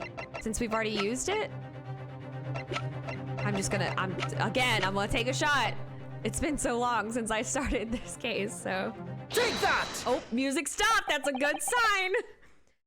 If I'm not mistaken, those are Mr. Shamspeare's handprints on the wall of his lodgings. That's right, my lord. Exposed as a result of the defense's independent investigation of the scene. Based on a wonderful new discovery in the field of forensic science by the great detective Mr. Sholmes. The great detective? Is that some kind of joke? Do you really think I'm going to be daunted by a man with such a ridiculous title? I should think the great bard ought to recognize such a title when he hears one, Mr. Shamspeare. Ooh! Sholmes is in action. Perhaps we should compete for the honor of most ridiculous title. Tis Herlock Sholmes himself! What are you doing here, great detective? Your usual haunts are the filthy back streets of the capital, are they not? Ah, Mr. Reaper, it's been too long. And I see your complexion has worsened since we last met. Oh, savage! Straight fucking savage. Mr. Sholmes! He does know Lord Van Zeek's then. Well enough to say something like that in any case. Mr. Sholmes, though you may be heralded as a great detective by the population at large, that does not give you the right to come and go in my courtroom as you see fit. If I may, my lord. Mr. Sholmes' newly discovered scientific method has helped us to uncover vital clues in this case already. Clues, you say? I call them skin prints, my lord. My method identifies every location touched by an individual under scrutiny. It's the method by which we were able to ascertain this gentleman's gas pipe activities. You need only a small sample of something the individual has previously touched to make an indicator solution. In your case, sir, I used the teacup you had been holding. Elementary! So now, Mr. Naruhodo. Yes. What am I to use as a sample to make the indicator solution this time? Thank you for offering your help, Mr. Sholmes. When the convict was arrested, he was living in what is now Soseki-san's room. We need a sample to help locate Selden's loot that's hidden in his old room. I will present evidence. We will need a particular piece of evidence in order to create the indicator solution. I was going to say the letter, right? Indeed, and you have the piece of evidence in question? Yes, I believe so. Upon my word, Mr. Naruhodo, your powers of reasoning appear to be on the up. So, which particular item is the one in question? What piece of evidence do you propose that we use to help find Selden's loot? The letter, right? Take that! Have a look at this! That doesn't... Oh, that seems bad. As far as I'm able to ascertain, you have very little confidence in your choice. What? Why would you think that? My dear fellow, once again, there is no mystery. Did you really believe that the minute deflection of your left eye would escape my attention? What? Wait, I'm looking at his left eye now because I'm concerned that his... Okay, maybe not. But I asked you to look at the evidence, not my eye! Okay, so I guess I think we need to reconsider this from the start, Mr. Naruhodo. Why do I feel as though Susato-san is studying my left eye now? I'm ready and waiting, Mr. Naruhodo. The rest is in your hands.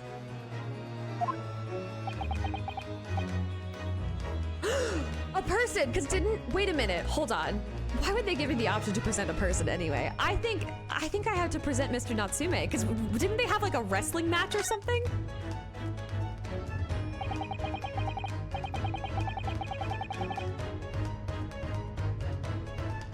And hold on.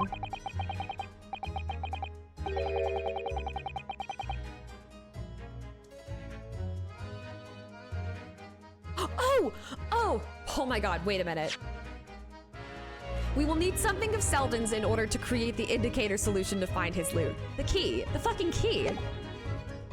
And something the convict owned happens to be in the possession of somebody listed in the court record. And in the court record, if we look at the people, there she is, and that's how she... Okay, I got it. Upon my word, Mr. Naruhodo, your powers of reasoning appear to be on the up. So, which particular person do you have in mind? From whom can we obtain a possession of the late convict Selden to create the indicator solution? Take that! Miss Olive Green. Miss Olive Green, indeed. Miss Green. Me? What do you want with me?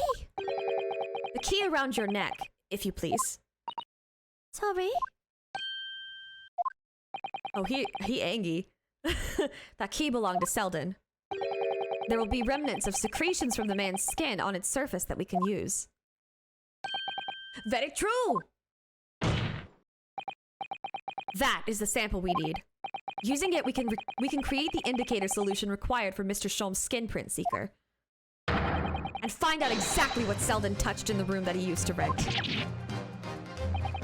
Mr. Shamspit has one great to another, I assure you. If the late convict's hall is hidden somewhere in this former lodgings, I shall uncover it in no more than 30 minutes. Ugh. So, Mr. Shamspear, the truth is well within our grasp now, and as such, you will never get your hands on Selden's stolen wealth.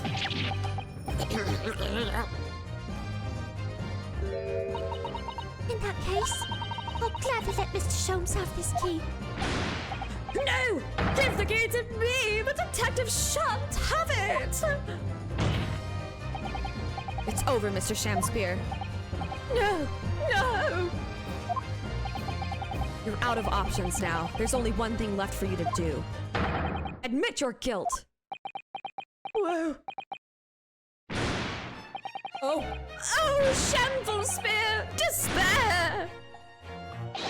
Be thy name! Oh, damn, did somebody snipe him in the air?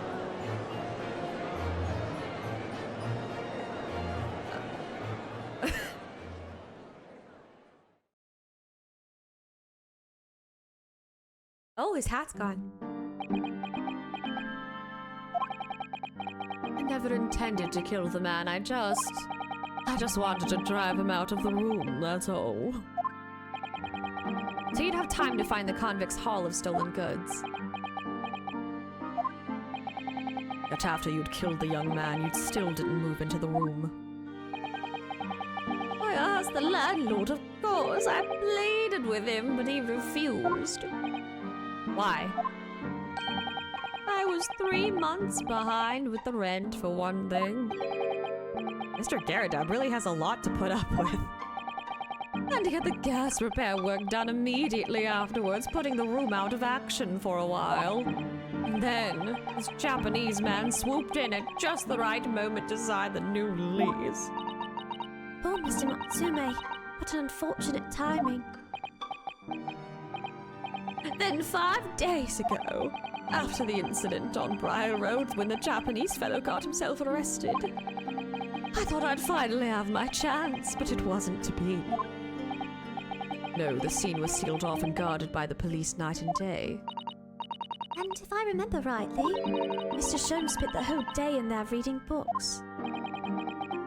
I couldn't even enter the room, let alone search for the loot. Which is why, on the day Mr. Natsume was acquitted and returned to his room, you once again tried your trick of blowing air into the gas pipe that feeds the stove in his room. Unbeknownst to you, however, that action would lead you into a deadly trap.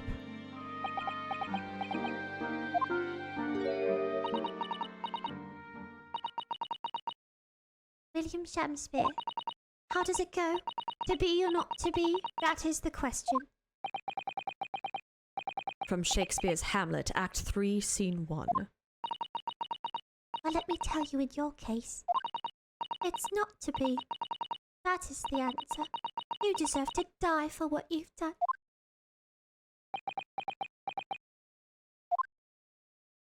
Fuck. That's savage.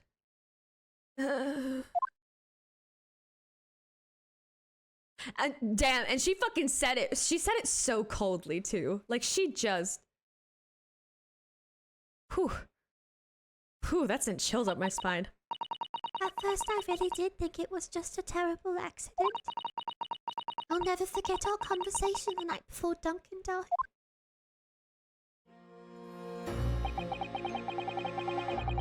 The gas supply in my new lodgings are a complete disaster, you know, Olive. The gas The gas supply? Yes, the stove always seems to go out in the middle of the night for some reason. That's no joke. say it's the convict's curse. Oh, Duncan, please don't stay there. I don't care how cheap it is. All right then, if it's that important to you, I'll start looking for a new place. There are spare rooms at my house. Why don't you leave that horrible room tonight? No, I better not. We said we'd wait until we graduate before we told our parents, remember? But that was the last time we ever spoke. That very night he fell victim to the gas. Oh my god, that's so fucking sad. Oh my god, that really just like struck me in the heart. If only I'd known it was going to happen, I'd have insisted he left that horrible room that instant. But instead, all I've been left with is bitter regret. I stopped going to school, and something kept drawing me back to the house on Briar Road. I saw a stooped Eastern-looking man with a mustache coming out of the house one day when I was there. He walked up the road to Grub's Grubbery for some food, so I followed him and sat myself down next to him. He had some watery-looking soup and started to pick a quarrel with the publican. That place is cursed, I tell you, cursed! The ghost of that convict who used to live there is trying to suffocate me! I wake up in the middle of the night freezing to death because the stove has gone out. The room is full of gas and I can hardly breathe. But the pipes have been checked, no problem there. It's like I'm the problem. That's what they're thinking. But how could that be? Duncan was gone and now this man had almost suffered the same fate. Could it really be a curse? Then I remembered a rumour I'd heard about how the gas companies go around investigating the gas installations. A rumour? Ah, you mean... Yes, everybody's heard the stories, it seems, about how they go around checking the pipes. How anything connected to the gas can be extinguished by blowing air into the pipework. That's when it started. A little flicker of doubt in the back of my mind that just wouldn't go away. Was it really an accident, though? Once I'd had the idea, it wouldn't leave me alone. It plagued me day and night. So I bought this at one of the black markets in the East End. A black market? I'd never been. I just heard people talk about them. And you really can buy anything you can think of there. In some ways, being able to get my hands on this so easily made me even more determined. I had to find out one way or another. Was Duncan's death an accident? Or was it murder?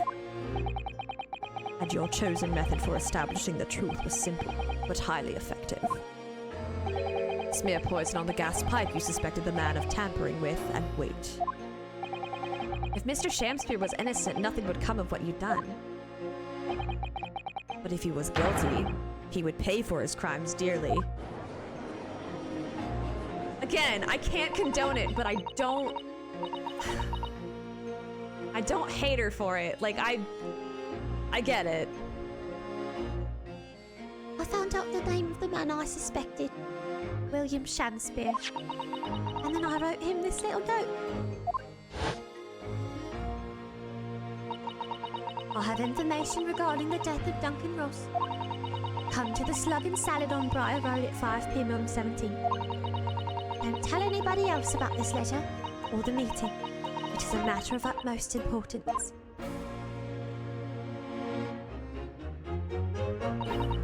If he had done it, I knew that would worry him enough so he'd be sure to go. So I waited to see if it worked. And of course, Mr. Shamspeare followed the instructions to the letter. I worked out where the gas pipe was straight away. So I smeared a good amount of the poison I bought all around the mouth of the pipe. All the time praying that the devil's work wouldn't be done, and that it was all just some wild fantasy. Actually, no. All the the time praying that the devil's work would be done and that the culprit would get his just desserts.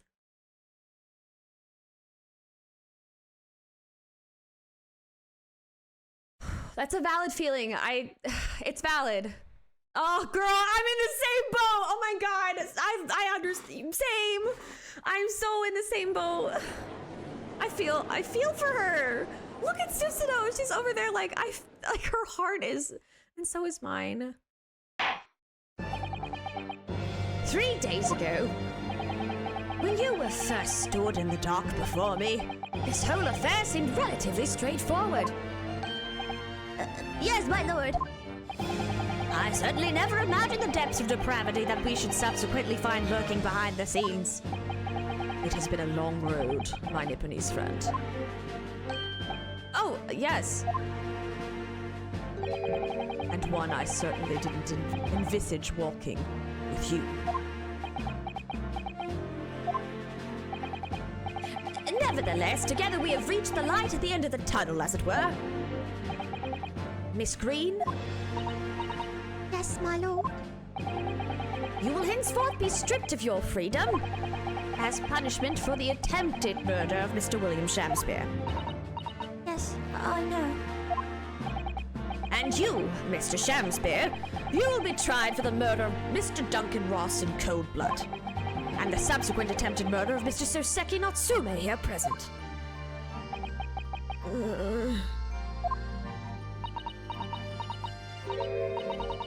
Mr. Norohodo, Yes. yesterday at the hospital, when you and your friend stopped me from ending your life by drinking what was left in the poison bottle. It wasn't myself. I can't even really remember what was going through my mind. To pee? Or not to pee, I suppose. That's a question that's so hard to answer, it seems. I mean, that's exactly what Hamlet is dealing with. To be or not to be. What's the, hold on. Hold on. I'm looking up the full soliloquy because it's important. It's relevant, I think.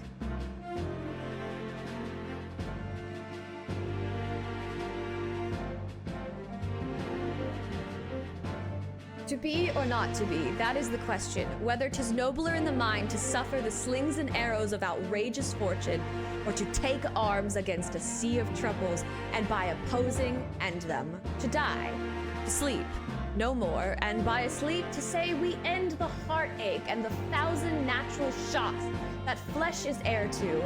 'Tis a consummation devoutly to be wished, to die, to sleep, perchance to dream.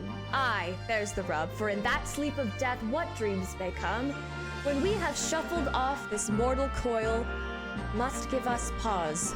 There's the respect that makes calamity of so long life. That's enough for... It's a whole thing about, like, how life is suffering, and we seek this freedom of death because we feel like it's like sleep, but then we don't dream, and dreaming can be nightmarish, or it can be, it's kind of a whole, anyway. So it's relevant here, obviously, because it starts off with to live or to die, but yeah. It's like she'll be alive, but she's gonna suffer because she doesn't have her heart anymore. He was murdered. He was stolen from her, which is kind of similar to Hamlet, because his father was murdered by his uncle, and you know anyway. I'm waxing poetic. Well, personally, I'm glad you're being here, Miss Green, and I'd like to believe that it's a blessing Mr. Shakespeare didn't die when he ingested the poison. Yes. Because I guess he's here so we can serve him justice. But like also that meant he could like have tried again to he could have killed somebody else. It's such a bittersweet, double-edged kind of thing. For your sake, at the very least.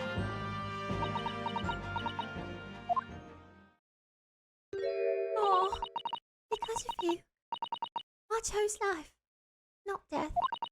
And now, you've made the truth come out at last. Really, I can't thank you enough. I'm screaming. Mr. Soseki Natsume, Yes, my lord. the court declares that you are exonerated from all blame in this matter. Accordingly, I would call upon the ladies and gentlemen of the jury to present a verdict of not guilty. We are in full agreement, my lord. In that case, I hereby declare the defendant not guilty! Woo! Woo! Yeah! Woo! Hell yeah.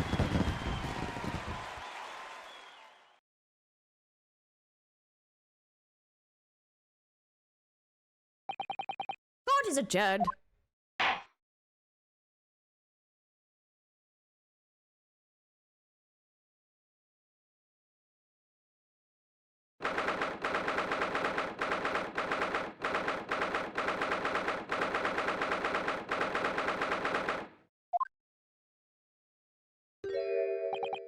Oh, yes, yes, at last.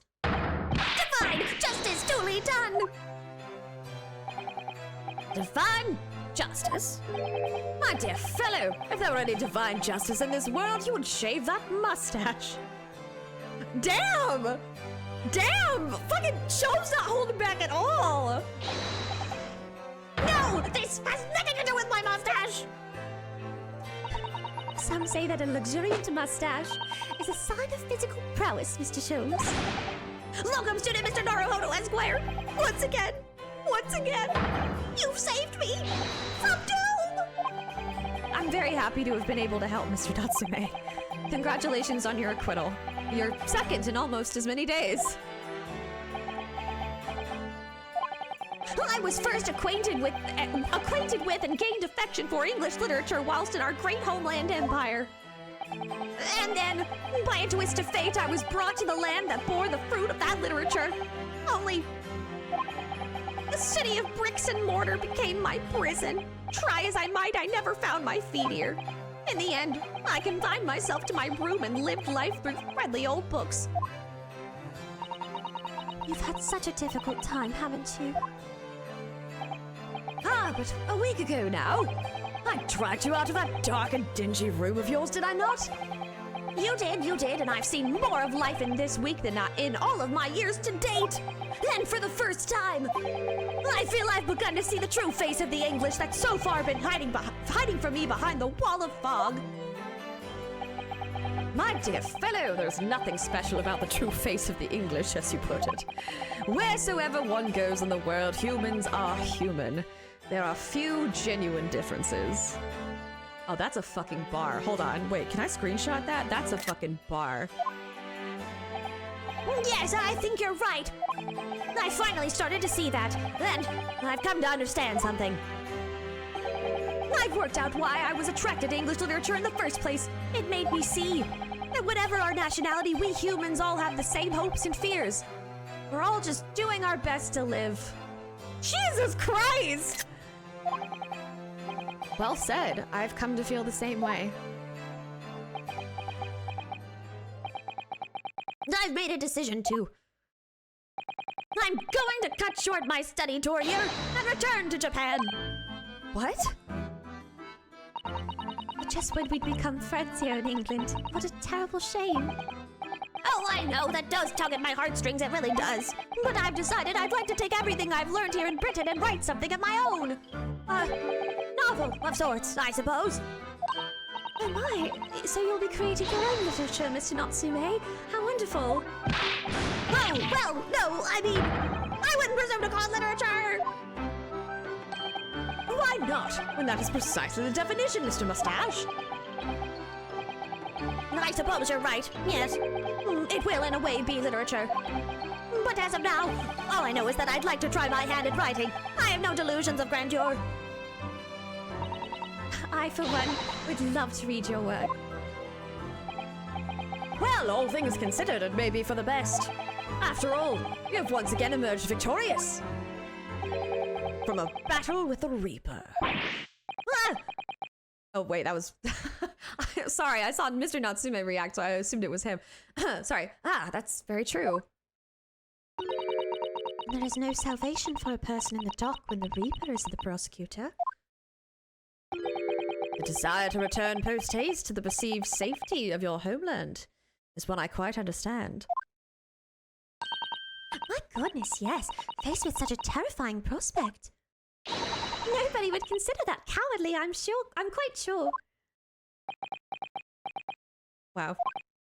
But that's not why I'm leaving! I mean it! Uh-oh. Uh-oh. That was the case that we found ourselves embroiled in six months ago now. Soseki-san did indeed return to Japan and submitted a report about both cases to the government. It was on reading that report that Professor Mikitoba was prompted to visit the scholar, and barely any time later, Susato-san was given the news that she must return to Japan as well, on the back of a telegram stating falsely that her father had fallen gravely ill.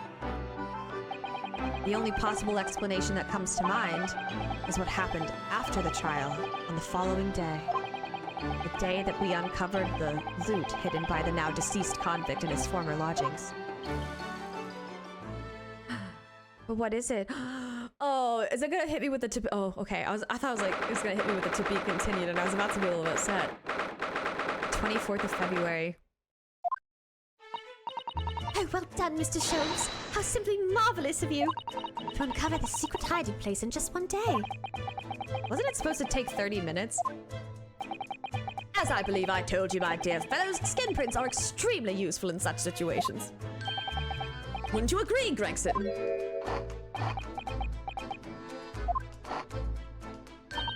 Gregsy's been happily munching in agreement this whole time, you know, Hurley.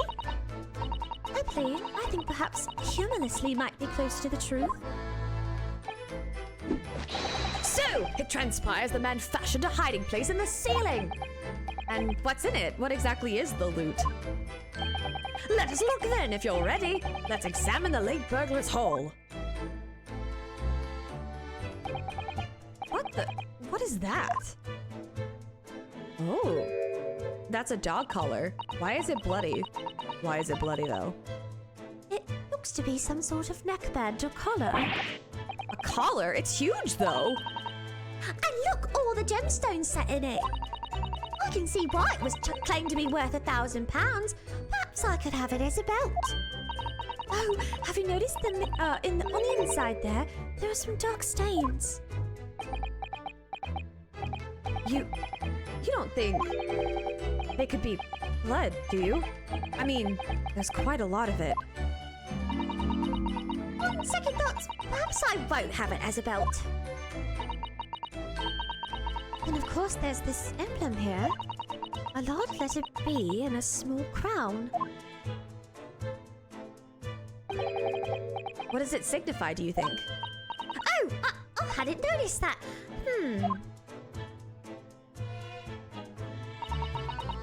I feel as though I've seen that emblem somewhere before, you know? Where could it have been? That's enough of that, I think. What's the matter with Mr. Sholmes? All the color is drained from his face. Well, Inspector, I believe you ought to be taking this, oughtn't you? It could be valuable evidence, after all. It must be kept safely under lock and key. Ah, yes. Get your grubby hands off that, you want. Hand it over now. That's very weird of Sholmes.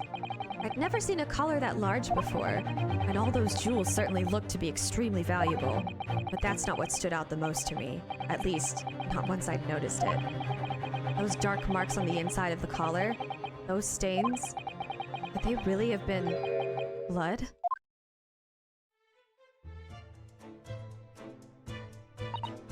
Well, that was a funny case, wasn't it? But it's all buttoned up now. And you look very pleased, Iris. I am, because I was starting to wonder what I could use as the basis of this month's story in the magazine. But this case will be perfect. It's been so fascinating. You're talking about the latest installment of The Adventures of Sherlock Sholmes, I presume? The mystery of the knife in the mist, and the mustache man and the convict's curse, perhaps. I could make it a two-part story. Oh, I can't wait. A word, please, Iris. Yes, what is it, Hurley? I'm sorry, but you can't write about this case. It's out of the question. Why not? It's a great case.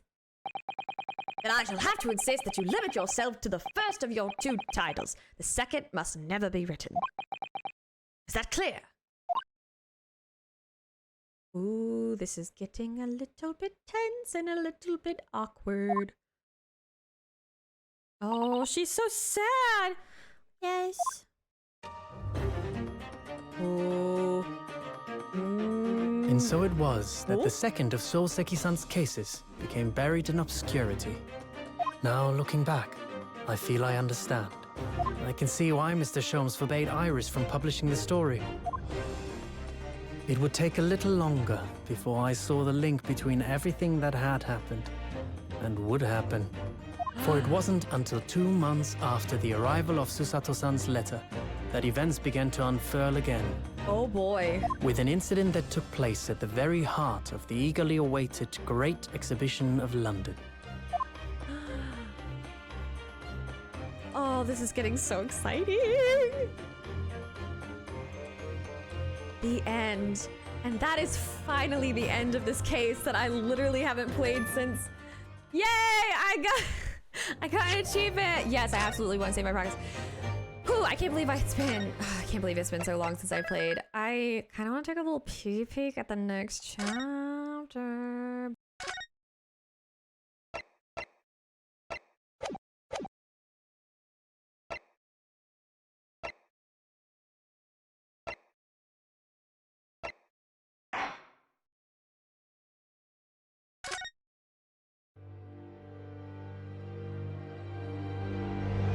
I want to take a peek at this next case. The grand end of the century Great Exhibition of London. Surely there is not a soul who has failed to hear of it. Wondrous new works of culture and industry from every corner of the globe had converged on Hyde Park, welcoming over 50 million visitors. The last great hurrah of this century. Astonished and delighted people of all nations, and ended on a note of resounding success. But as regards to the terrible catastrophe that occurred during the festivities, very few are aware my friend Mr. Herlock Sholmes had a hand in unraveling the matter. For from the shadows, it was he who earnestly unearthed the facts of the case. And like the centerpiece of the Great Exhibition, which rose high into the skies of Hyde Park, Sholmes's brilliant deductions, as clear and lofty as the Crystal Tower itself, brought the truth to light. Crystal Tower? What? Crystal Tower?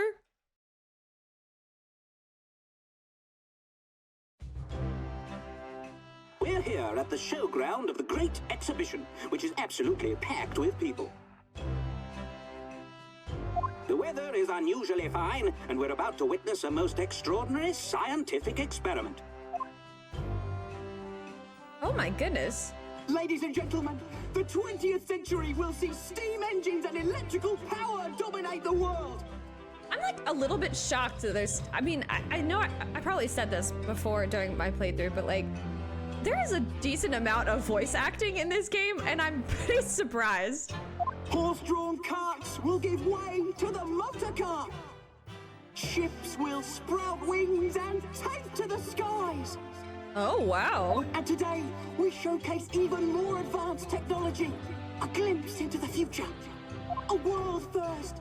A demonstration of my super high voltage instantaneous kinesis machine. What a fucking nerd. I'm just kidding. My goodness. A man will literally be disassembled by a pulse of high voltage electricity and beamed to another location. Oh boy, he's gonna get super fucking electrocuted. Whereupon his body will be reassembled by a series of complex calculations, exactly as it was before. Did you guys reassemble that rolling R?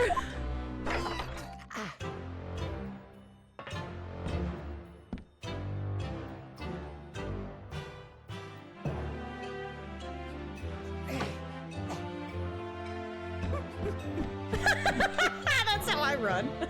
No, I'm just But kidding. a few moments from now, this gentleman will, in the blink of an eye, complete an incredible journey through the air, Okay. to arrive an instant later on the crystal tower behind you! Oh boy.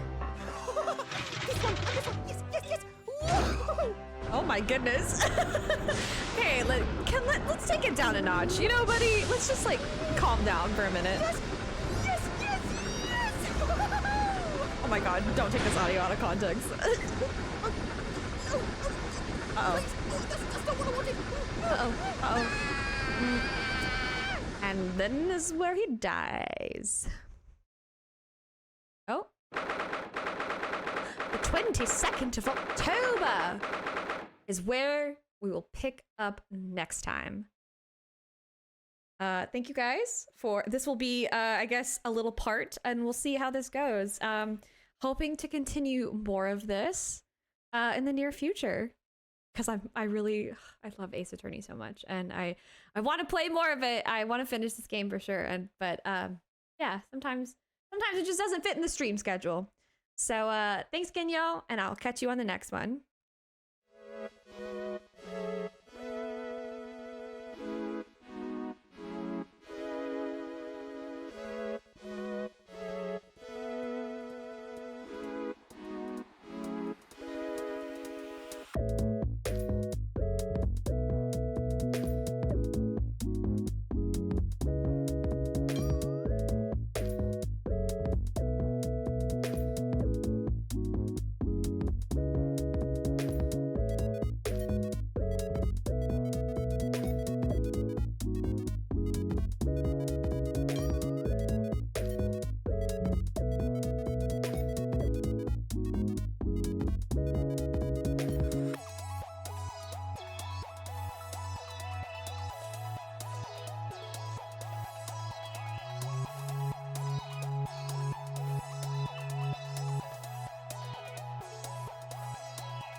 Things I do for content, ladies and gentlemen. Oh god, I just know I'm gonna be doing a ton of takes of this because I'm not good at